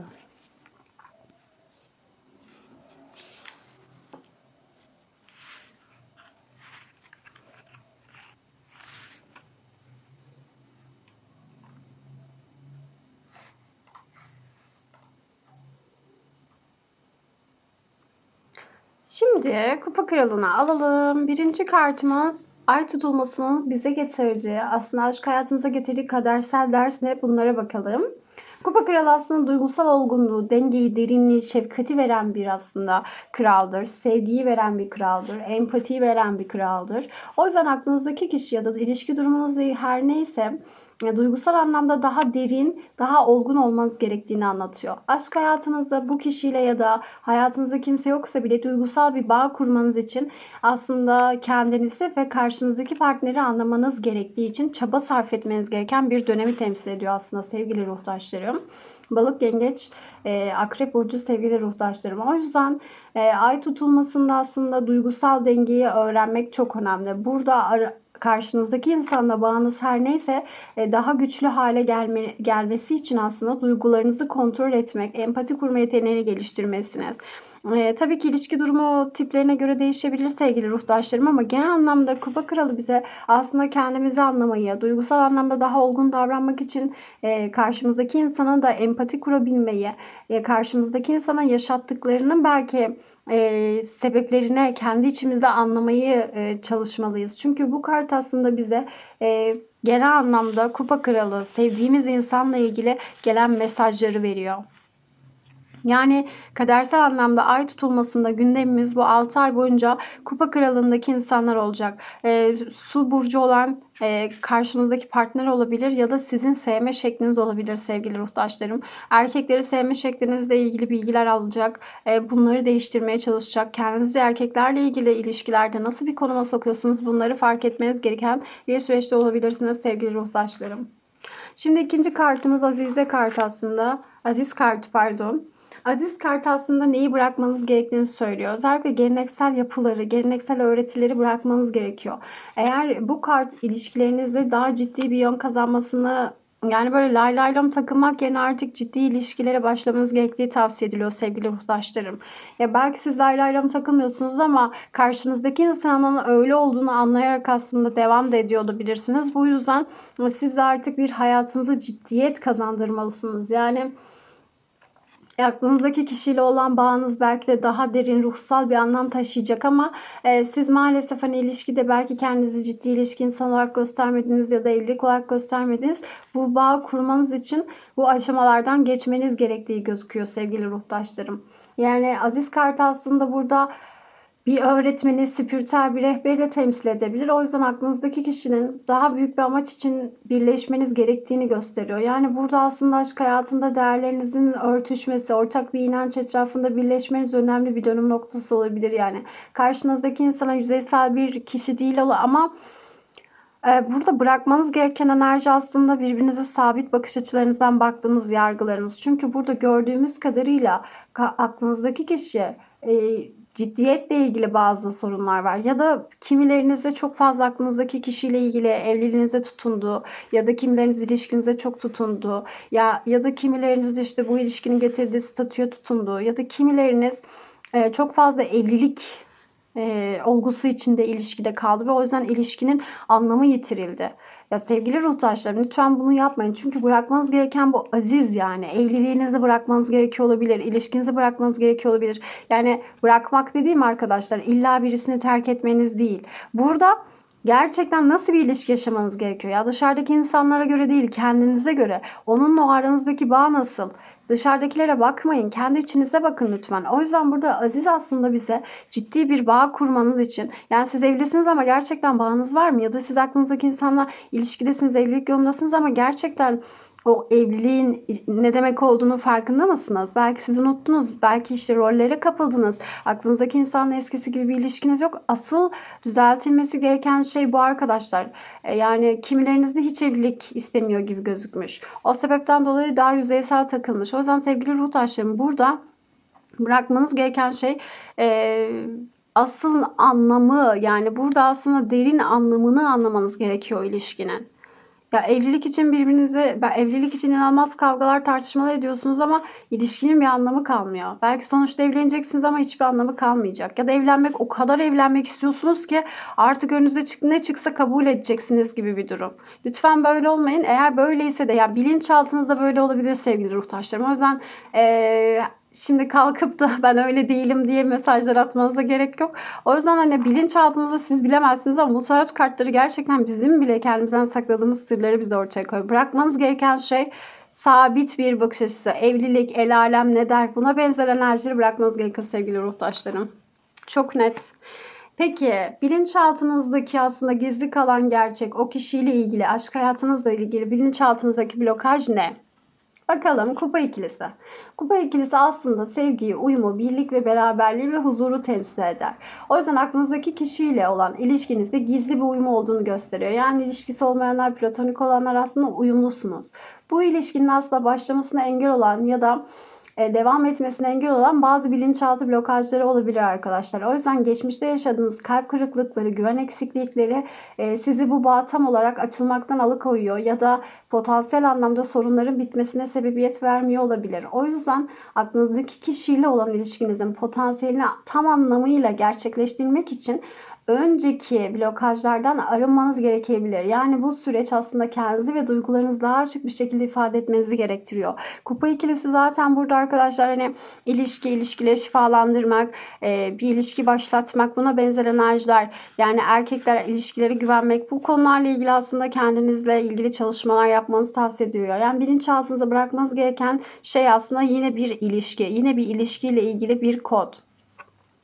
Yani gizli kalan gerçek ise belki birbirinize şu an söyleyemiyorsunuz ama bilinçaltınızdaki gizli gerçekler ise aslında ne kadar uyumlu olduğunuz. Hani burada diyoruz ya aslında uyumlusunuz ama burada aziz kartı el alem ne derin derdine düştüğünüz için yani burada empatiyi kaçırıyorsunuz.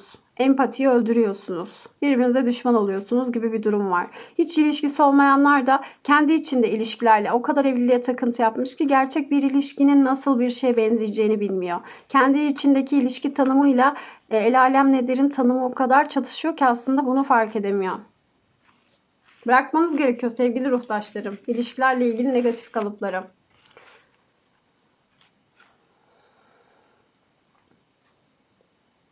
Şimdi bu ay tutulmasından sonraki süreçte neler olabilir? Bunlara bakalım. Asaların içi olanı. Beni kendi mutluluğuna çağıran kim olursa olsun sadece neşeli bir yüz görecek. Arkadaşlar çok güzel bir enerji. Zaten Değnek Prensi cesur, heyecanlı bir dönemin başlayacağını söylüyor. Yani aklınızdaki kişi her ne olursa ilişkiniz olsun olmasın yeni bir sürecin başlayacağını söylüyor. Yeni bir yola çıkacaksınız, yeni bir işe başlayacaksınız, yeni bir süreç keşfedeceksiniz. Bu her ne sebeple olursa olsun yeni bir hobi, yeni bir şey yani yapmadığınız yeni bir şeye başlayacağınızı ve aslında orada bir sürü insanla tanışabileceğiniz ya da aklınızdaki kişinin geri gelebileceğini ya da çok güzel yepyeni bir insan keşfedebileceğinizi söylüyor. Ama bu daha önce yapmadığınız bir şeyden gelen bir cesaret ve heyecanla başlayacak bir şey arkadaşlar. O yüzden bu süreçte ilerleyen süreçte duygusal olarak sizi besleyecek, size gerçekten hayatınıza güzel bir enerji katacak insanların ya da enerjilerin olma durumu söz konusu. Evet buradaki süreç her ne olursa olsun en sonunda siz bu süreci başarabiliyorsunuz sevgili ruhtaşlarım. O yüzden de yüzünüz gülecek yani aşk konusunda. Belki siz eksi beklerken yepyeni güzel bir aşk da gelecek olabilir. Siz işte evliliklerle ilgili, ilişkilerle ilgili bu çalışmaları yapıp ritüel çalışmasını dinleyerek, izleyerek videonun sonundaki açıklamalar kısmında bulabilirsiniz. Ritüel çalışmasını yaparak aslında kendinizi de güzel bir enerjiye hayatınıza çekecek olabilirsiniz sevgili ruhtaşlarım. Yani ay tutulmasında aslında tutkularınızı takip ederseniz, kendinize, hobilerinizi, buna benzer enerjileri takip ederseniz ki zaten burada da yine size tavsiye edilen şeylerden bir tanesi buydu. Yeni şeyler deneyimlemek ve ruhunuzu dengelemek. İşte bunları yapabilirseniz arkadaşlar tutkularınızı takip ederek, kalbinizin sesine güvenerek yeni yerlere adım atarsanız, yeni iş fırsatları olsun, yeni hobi alanları olsun, hayatında yeni bir kursa girmek olsun fark etmez. İşte o zaman aşkın da size gelebileceğini, aşkın da sizi keşfedebileceğini, güzel bir ilişkilerde güzel bir dönem başlayacağını görüyoruz. Yani siz kendi üzerinize düşeni yaparsanız artık hayatınızın koltuğuna kendiniz oturursanız aziz kartındaki o el alem ne der, geleneksel kalıplar, yargılardan çıkarsanız aslında ve ilişkilerle ilgili yargılardan çıkarsanız daha empatik olabilirseniz aslında karşı tarafa gerçekten de burada yepyeni enerjinizin seviyesine uygun yepyeni güzel bir ilişki başlangıcı veriyor. Barışmalar olabilir tabii ki. Yepyeni insanlarla karşılaşmalar olabilir. Özellikle ateş zamanı gerçekten çok önemli. Yani Nisan ayı, Ağustos ayı, bir sonraki ay Aralık ayı sizler için çok önemli sevgili ruhtaşlarım. Şimdi bakalım ilişkiler konusunda tavsiyeler neler olacak? Sizin en yüksek ayrınızda olması gereken süreç nedir? Sizin en yüksek ayrınızda hangi tavsiyeleri verecek kartlar bakalım. Aslında dinarların onu size ruhsal anlamda çok güzel şeylerin gerçekleşeceğini gösteriyor sevgili ruhtaşlarım. Yani burada tılsım onlusu saf altın ateşin kalbinde bile mutludur. Siz ne olursa olsun kendi mutluluğunuzu merkezinize alarak mutlu olduğunuzda aslında gerçekten tüm aslında kapıların, olasılıkların, dönmeyecek dediklerinizin döneceği, gelmeyecek dediklerinizin geleceği, barışma olmaz, şöyle olmaz, böyle olmaz, özür dilemez dediklerinizin gerçekten özür dileyebileceği bir süreç olabilir. Beklediğiniz hayatı, aşkım hayatınıza çekmek için gerçekten mutlu olacaksınız sevgili ruhtaşlarım. Kalkıp enerjini düşürürseniz asla çekim yasasını istediğinizi elde edemezsiniz. O yüzden burada dinarların onusu o kadar temel bir mesaj veriyor ki size. Ne olursa olsun her şey hayrına oluyor. Ateşin kalbinde bile saf altın mutludur sevgili ruhtaşım. Ateşin kalbinde bile. Yani siz ateşin kalbinde bile olsanız, siz saf altın olursanız zaten mutlu olacaksınız. Yolun sonunda mutluluk var. Siz sanki o insan dönmüş gibi ya da o dileğiniz olmuş gibi, o insanı bulmuşsunuz gibi, o ruh eşinizle tanışmışsınız gibi hayatı yaşarsanız bilinçaltınız ve çekim yasası size zaten onu getirecek sevgili ruhtaşlarım. Tavsiyemiz bu. Şimdi parasal anlamda sizleri neler bekliyor? Evet arkadaşlar, finans anlamında kupaların padişahına bakacak olursak bu ay tutulması finansal anlamda ne gibi değişimler, dönüşümler getiriyor? Aslında bu kart duygusal olgunluğu yine bize verir. Yani finansal anlamdaki konularda duygusal davranmaktan ziyade olgun davranmak, empati kurmak, çalışanlarla, çalışma arkadaşlarınızla empati kurabilmek çok önemlidir. İnsan bağlamında insanları kazanmak, onlarla empati kurabilmek, onların duygusundan anlayabilmek, çalışma arkadaşlarınızla duygusal dengeyi sağlayabilmek çok önemlidir arkadaşlar. Duygusal bir lider gibi davranmanız gerekiyor. Yani insan ilişkilerine dengeyi sağlamak, başkalarına ilham vermek, onların motivasyonunu sağlamak, bu tarz bir iş figürüne girmek, yani onlara rehber olmak, katkı olmak çok önemli. Yani bu süreçte gerçekten sizi finansal anlamda getiren şey iş arkadaşlarınızla, çalışma ortamınızda seveceğiniz ve sevdiklerinizle çalışacağınız bir iş kurmak ya da kendiniz eğer böyle bir ortamda çalışıyorsanız sevdiğiniz arkadaşlarınızla gerçekten güzel vakitler geçirmek, seveceğiniz şekle dönüştürmek, çalışma ortamınız neyse daha keyif alabileceğiniz bir duruma getirmek, arkadaşlarınızla kötü değil iyi anlaşmaya çalışmak ve hak eden tabii ki insanlarla iyi anlaşmaya çalışmak çok olumlu. Onlarla etkinlikler yapmak çok çok önemli olabilir bu süreçte arkadaşlar. Ayrıca hayatınızda finansal anlamda size destek olacak bir partner ya da baba ya da rehber, bir mentor, bir kişi de bu süreçte belki işe gelecek ya da patronlarınızdan birisi size destek olabilir ve ya da arkadaşlarınızdan birisi size destek olabilir ve siz farklı sevdiğiniz bir işi başlatacak cesareti de gösterebilirsiniz sevgili ruhtaşlarım. Peki bu ay tutulmasında bırakılması gereken şeyler nelerdir? Hemen düzeltiyorum.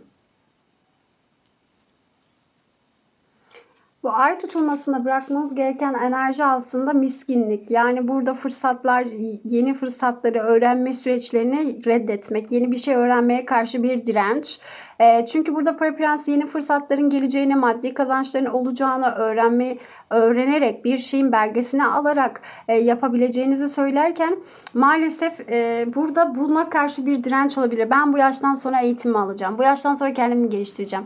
Ya da ben o alanla ilgili hiçbir şey bilmiyorum ki şimdi ne kadar zaman gerekecek gibi şeylere karşı bir direnç olabilir arkadaşlar. O yüzden finansal anlamda kendinize bolluğu bereketi çekmek istiyorsanız burada Tılsım Prensi yeni şeyler yapmaktan, yeni bir başlangıç yapmaktan, yeni şeyler öğrenmekten, yeni bir kursa gitmekten, finansal okuryazarlığınızı geliştirmekten, maddi anlamda büyümek istiyorsanız stratejik hareket etmemek için bir girişim planlıyorsanız, temel oluşturmanız için gereken bazı yeterlilik durumları var. Yani burada sınav olabilir, eğitim, buna benzer durumları sağlamanız gerekiyor sevgili ruhtaşlarım.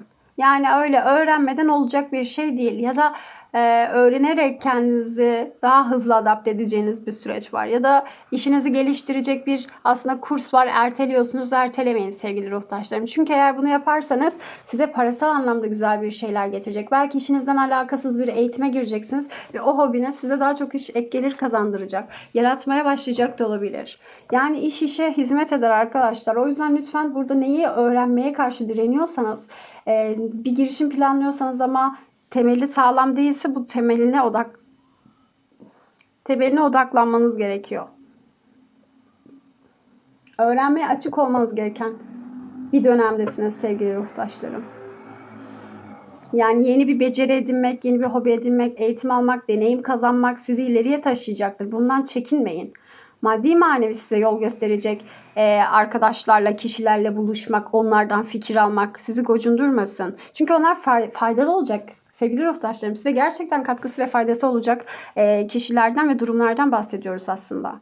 O yüzden biraz daha öğrenmeye açık olmalı, kendinizi geliştirmeli, deneyimlere açık olmalı, sizden yaşça küçük insanlardan fikirler almalı ve o insanların da gerçekten verebileceği tavsiyeleri uygulayabilmelisiniz.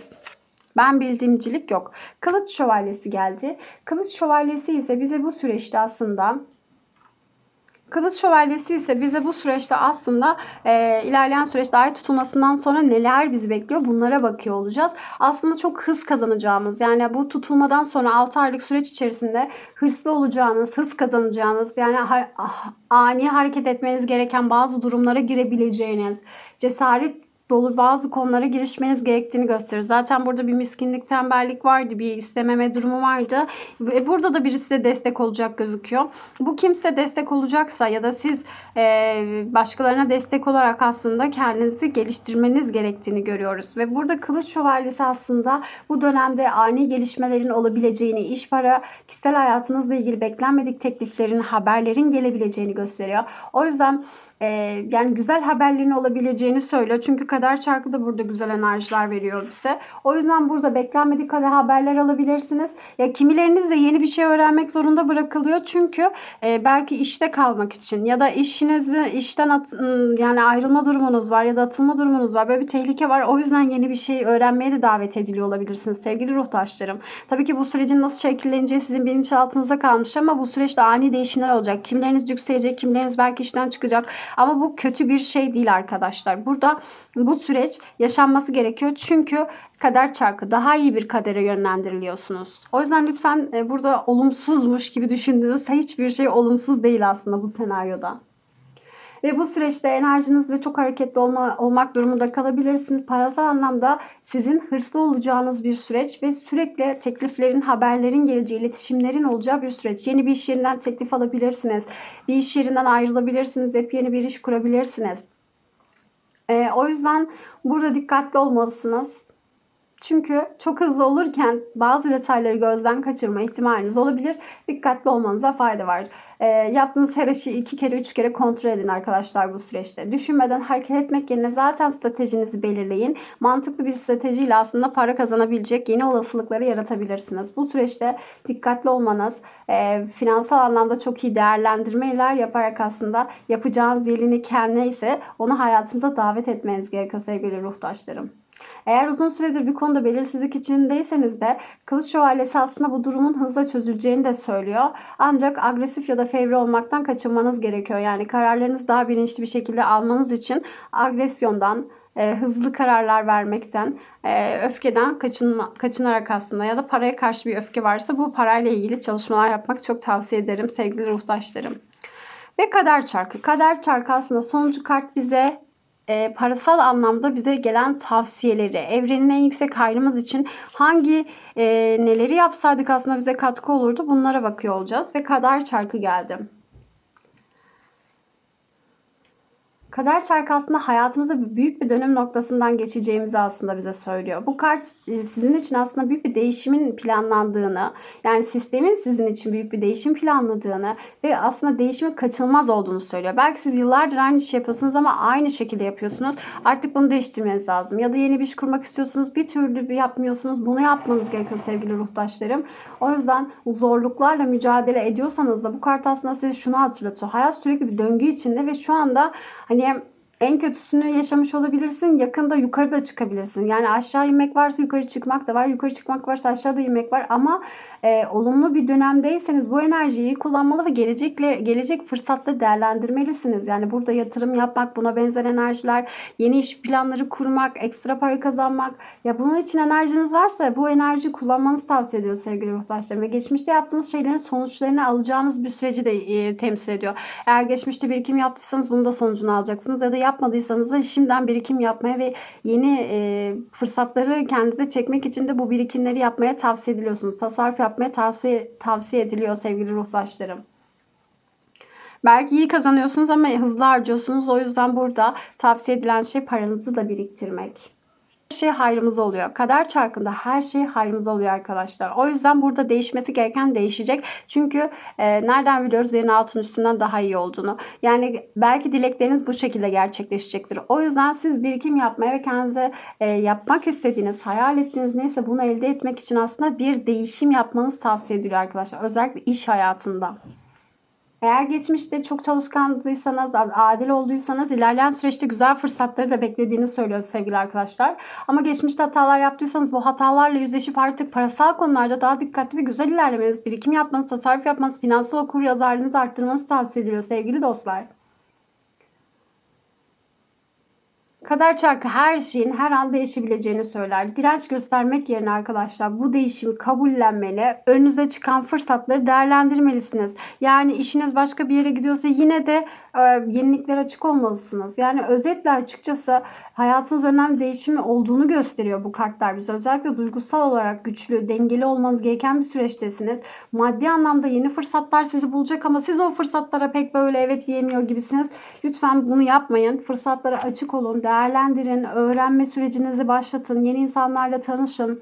Hızlı gelişmelere karşı dikkatli olun, kararlı mantıklı adımlar atın ama bu kader çarkının bu sürecin bir dönüşüm getirdiğini söylüyor olması aslında kendi yolunuzu çizmek ve değişime uyum sağlamak için cesur olmanız gerektiği anlamına geliyor sevgili ruhtaşlarım. O yüzden duygusal dengeni koruyup fırsatlara açık olursan, aceleci karar vermekten kaçınarak aslında hayatının getirdiği değişimleri kabul edersen kaderin sana sunduğu aslında bu ay tutulmasındaki fırsatları çok güzel değerlendirebilir. Hayatına her istediğin şeyi çekebilirsin sevgili ruhtaşlarım. O yüzden kötü diye bir şey yok. Sadece hayrımıza olan şeyler var sevgili ruhtaşlarım. Özetleyecek olursak aslında bu açılımda aklınızdaki kişiyle olan ya da ilişkilerinizle ilgili olan ilişkiyi derinden dönüştürme potansiyeli taşıyan bir ay tutulması gerçekleşecek. Kaderin ay tutulması aslında kaderinizin ve ay tutulmasıyla birlikte etkisiyle aslında ilişkinizin hızı değişecek.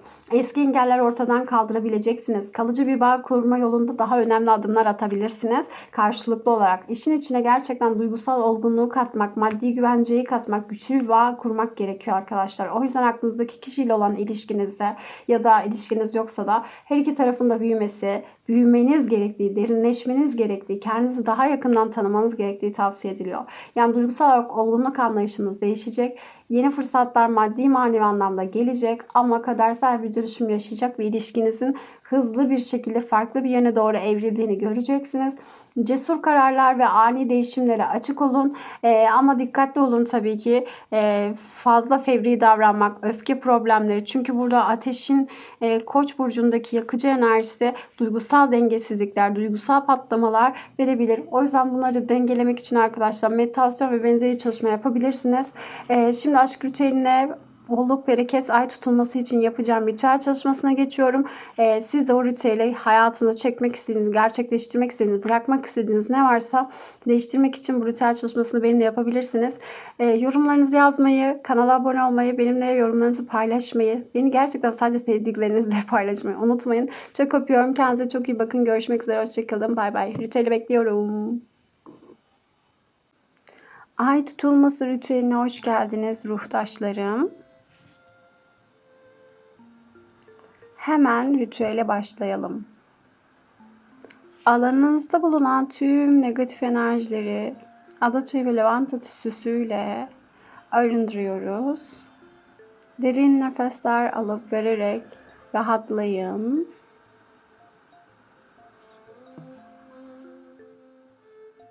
Derin nefesler alıp vererek rahatlayın. Alanınızda bulunan tüm negatif kodları, inanç kalıplarını kıskançlık, nazar, büyü, buna benzer tüm negatif enerjileri arındırdığınıza niyet edin. Ve öyle de oldu. Ve şimdi astroloji zarlarımızdan bu ay tutulmasında tüm kolektif için bırakmamız gereken enerji nedir? Bu videoyu izleyen her ruhtaşımın en yüksek hayrı için bırakılması gereken en temel enerji nedir? Bunu ortaya çıkaralım. Çünkü ay tutulmalarında bırakmamız gereken, kapatmamız gereken tüm enerjiyi bırakırsak güneş tutulmalarında, yeni aylarda çok güzel başlangıçlar yapabilmemize olanak sağlar. 12. evde Oğlak Burcu'nda Jüpiter'imiz var arkadaşlar. Arkadaşlar, Jüpiter'in 12. evde Oğlak Burcu'nda olması aslında kişinin bilinçaltında aşırı kontrolcü olma durumunu gösteriyor. Kendinizi fazla disipline sokmak, fazla kontrolcü, fazla baskıcı bir tutum sergilemeniz kendinize doğru yüksek olabilir. O yüzden derin korkularınız nedeniyle rahatlamaya ihtiyacınız olduğunu gösteriyor bu kombinasyon bize. Jüpiter burada manevi anlamda büyümeyi, güzelleşmeyi, rehberliği, özgürlüğü bulmak için katı ve kuralcı yapıyı bırakmamızı öneriyor aslında. Çünkü Oğlak Burcu çok kuralcı, baskıcı ve kontrolcü. 12. evde bilinçaltı konularında, hayatla ilgili tüm konularda ve aslında burada aşırı kontrol etmeyi, kendimize olan yaptığımız o sabotasyonları bırakmamız gerektiğini söylüyor sevgili ruhtaşlarım. Bu ay tutulması ritüelinin en temel konusu kendimize yüklenmeyi, kendimize baskı yapmayı bırakmak. Aynı zamanda en derin korkularımızı, o kontrolcü yapımızın altında yatan derin korkularımızı serbest bırakmamız gerektiğini söylüyor sevgili ruhtaşlarım. Şimdi bu korkuyu serbest bırakıp kendi hayatımıza çok daha güzel enerjileri çekmek için bu ritüel çalışmasını başlatalım.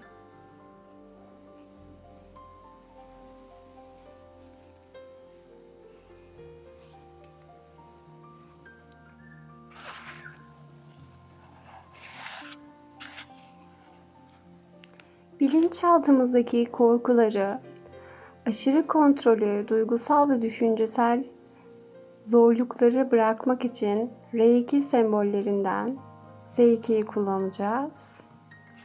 Şimdi bu sembolü yavaşça ve size özümseyerek anlatarak çiziyor olacağım.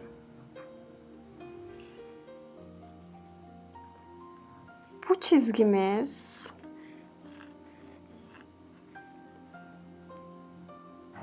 fikirlerin, inançların, bilginin kabulünü, düşünceleri simgeliyor sevgili ruhtaşlarım. Bunu izlemek bile size şifa verecektir. Bu ucu vizyonlarımızı temsil ediyor sevgili ruhtaşlarım. Bu ucu ise içgörülerimizi. Bu ucu diyaloglarımızı temsil ediyor. Bu ucu ise gerçek benliğimizi, doğuştan sahip olduğumuz özümüzü temsil ediyor. Bu ise duygularımızı temsil ediyor sevgili ruhtaşlarım.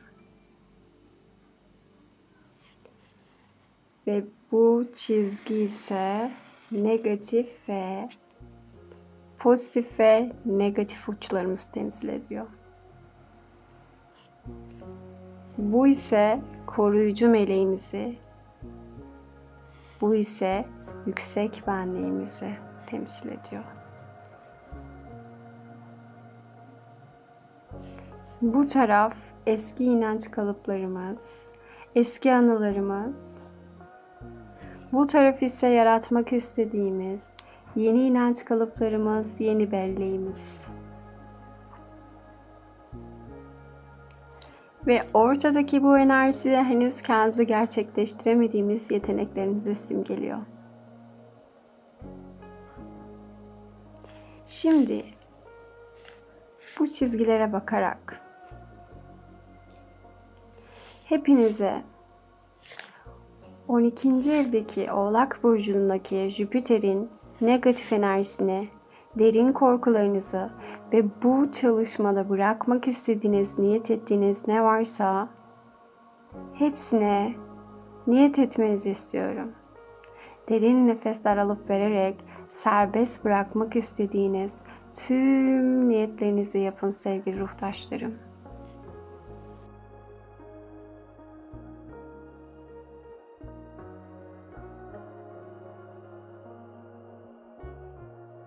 Evet, niyetlerinizi yapın.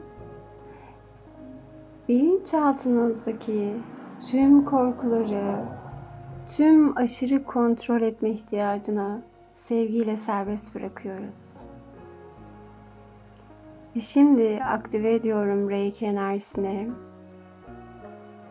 S2 ile birlikte duygusal, düşünsel, geçmiş, gelecek, tüm negatif inanç kalıpları temizleniyor.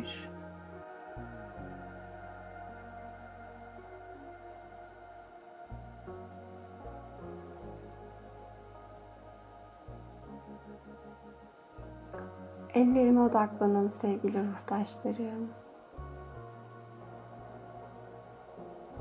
Ve bir elinizi solar plexus çakrasına, yani göbeğinizin üstüne yerleştirin.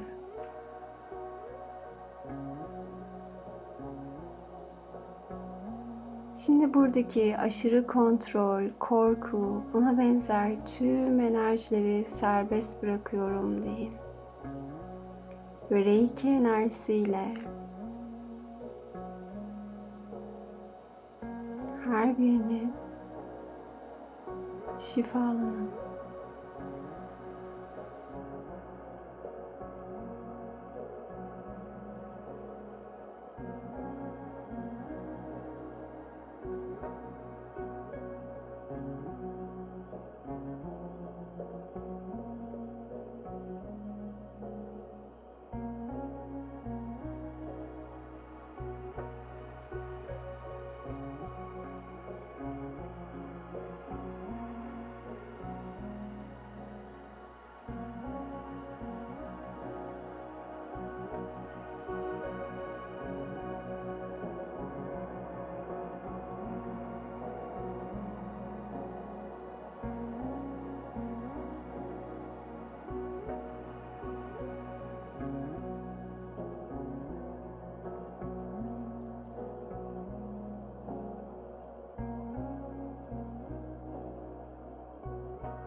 Her şeyi serbest bırakın.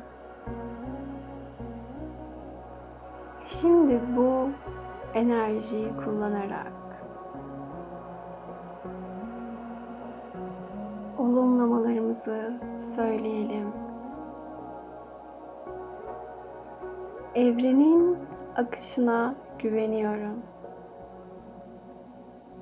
Her şey benim en yüksek iyiliğime oluyor. İnançlarım esnek ve özgür. Kendimi keşfetmeye ve geliştirmeye açığım. Evrenin bilgeliğiyle bağlantıdayım. Her zaman sevgi ve ışıkla çevriliyim. Tüm yükleri bırakıyorum. Hafifim, özgürüm ve ruhum huzur içinde. Değerim başarılarımla değil, içsel ışığım ve sevgimle ölçülür. Ben Yaradan'la Bağlantı içindeyim. Onunla birim. Yalnız değilim. Yaradanla bağlantı içindeyim. Korku gibi gözüken şeyler aslında bir illüzyon. Farkındayım. Ve tüm bunların ötesine geçiyorum. Aşırı kontrol korkumla bağlantılı ve ben bunu fark ediyorum. Her nerede korkmayı tercih ettiysem, şimdi bunun bir illüzyon olduğunu fark ediyorum.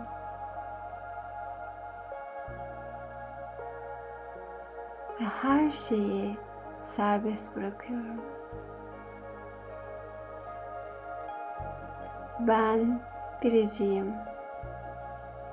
Ben her şeyin en iyisine layığım. Ben değerliyim. Ben mutluyum. Ben neşeliyim. Bolluk ve bereket içimde. Ben bolluk ve bereket içinde yüzüyorum. Her zaman bolluk ve bereket içindeyim. Her şey olması gerektiği gibi oluyor. Akışa, Yaradan'a, ilahi sisteme güveniyorum ve teslim oluyorum.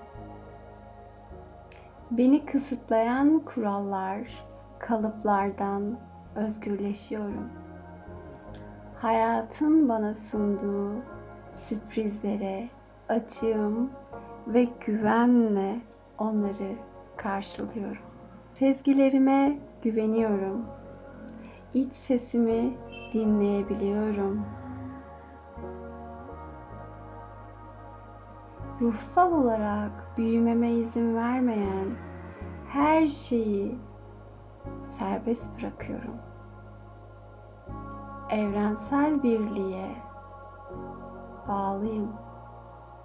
İçimde sonsuz bir huzur var.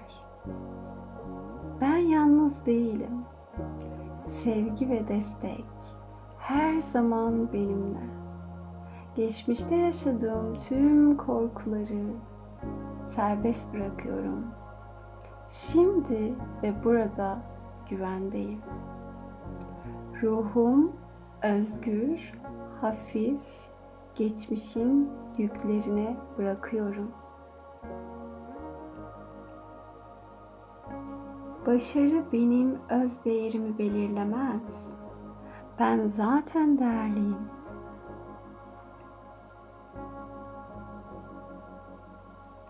Daha az çabayla daha çok şey alıyorum. Çünkü evren bana bollukla akıyor.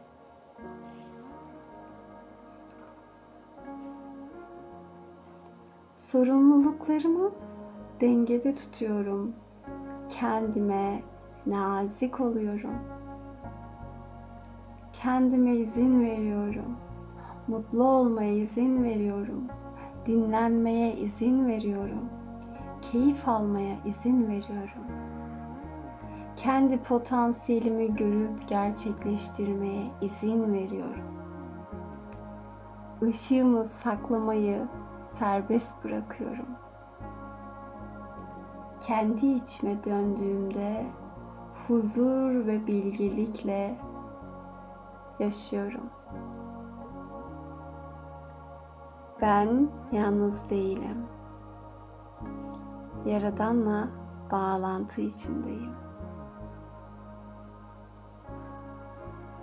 Evet sevgili dostlar, negatif enerjileri arındırdık. Hepinize şifa ve katkı olsun. Videoyu beğenmeyi, yorumlarda buluşmayı unutmayın. Videoyu beğenip yorum bırakan tüm ruhtaşlarım için bu çalışmayı niyet ediyorum. Hepinize katkı olsun sevgili dostlar. Hoşça kalın.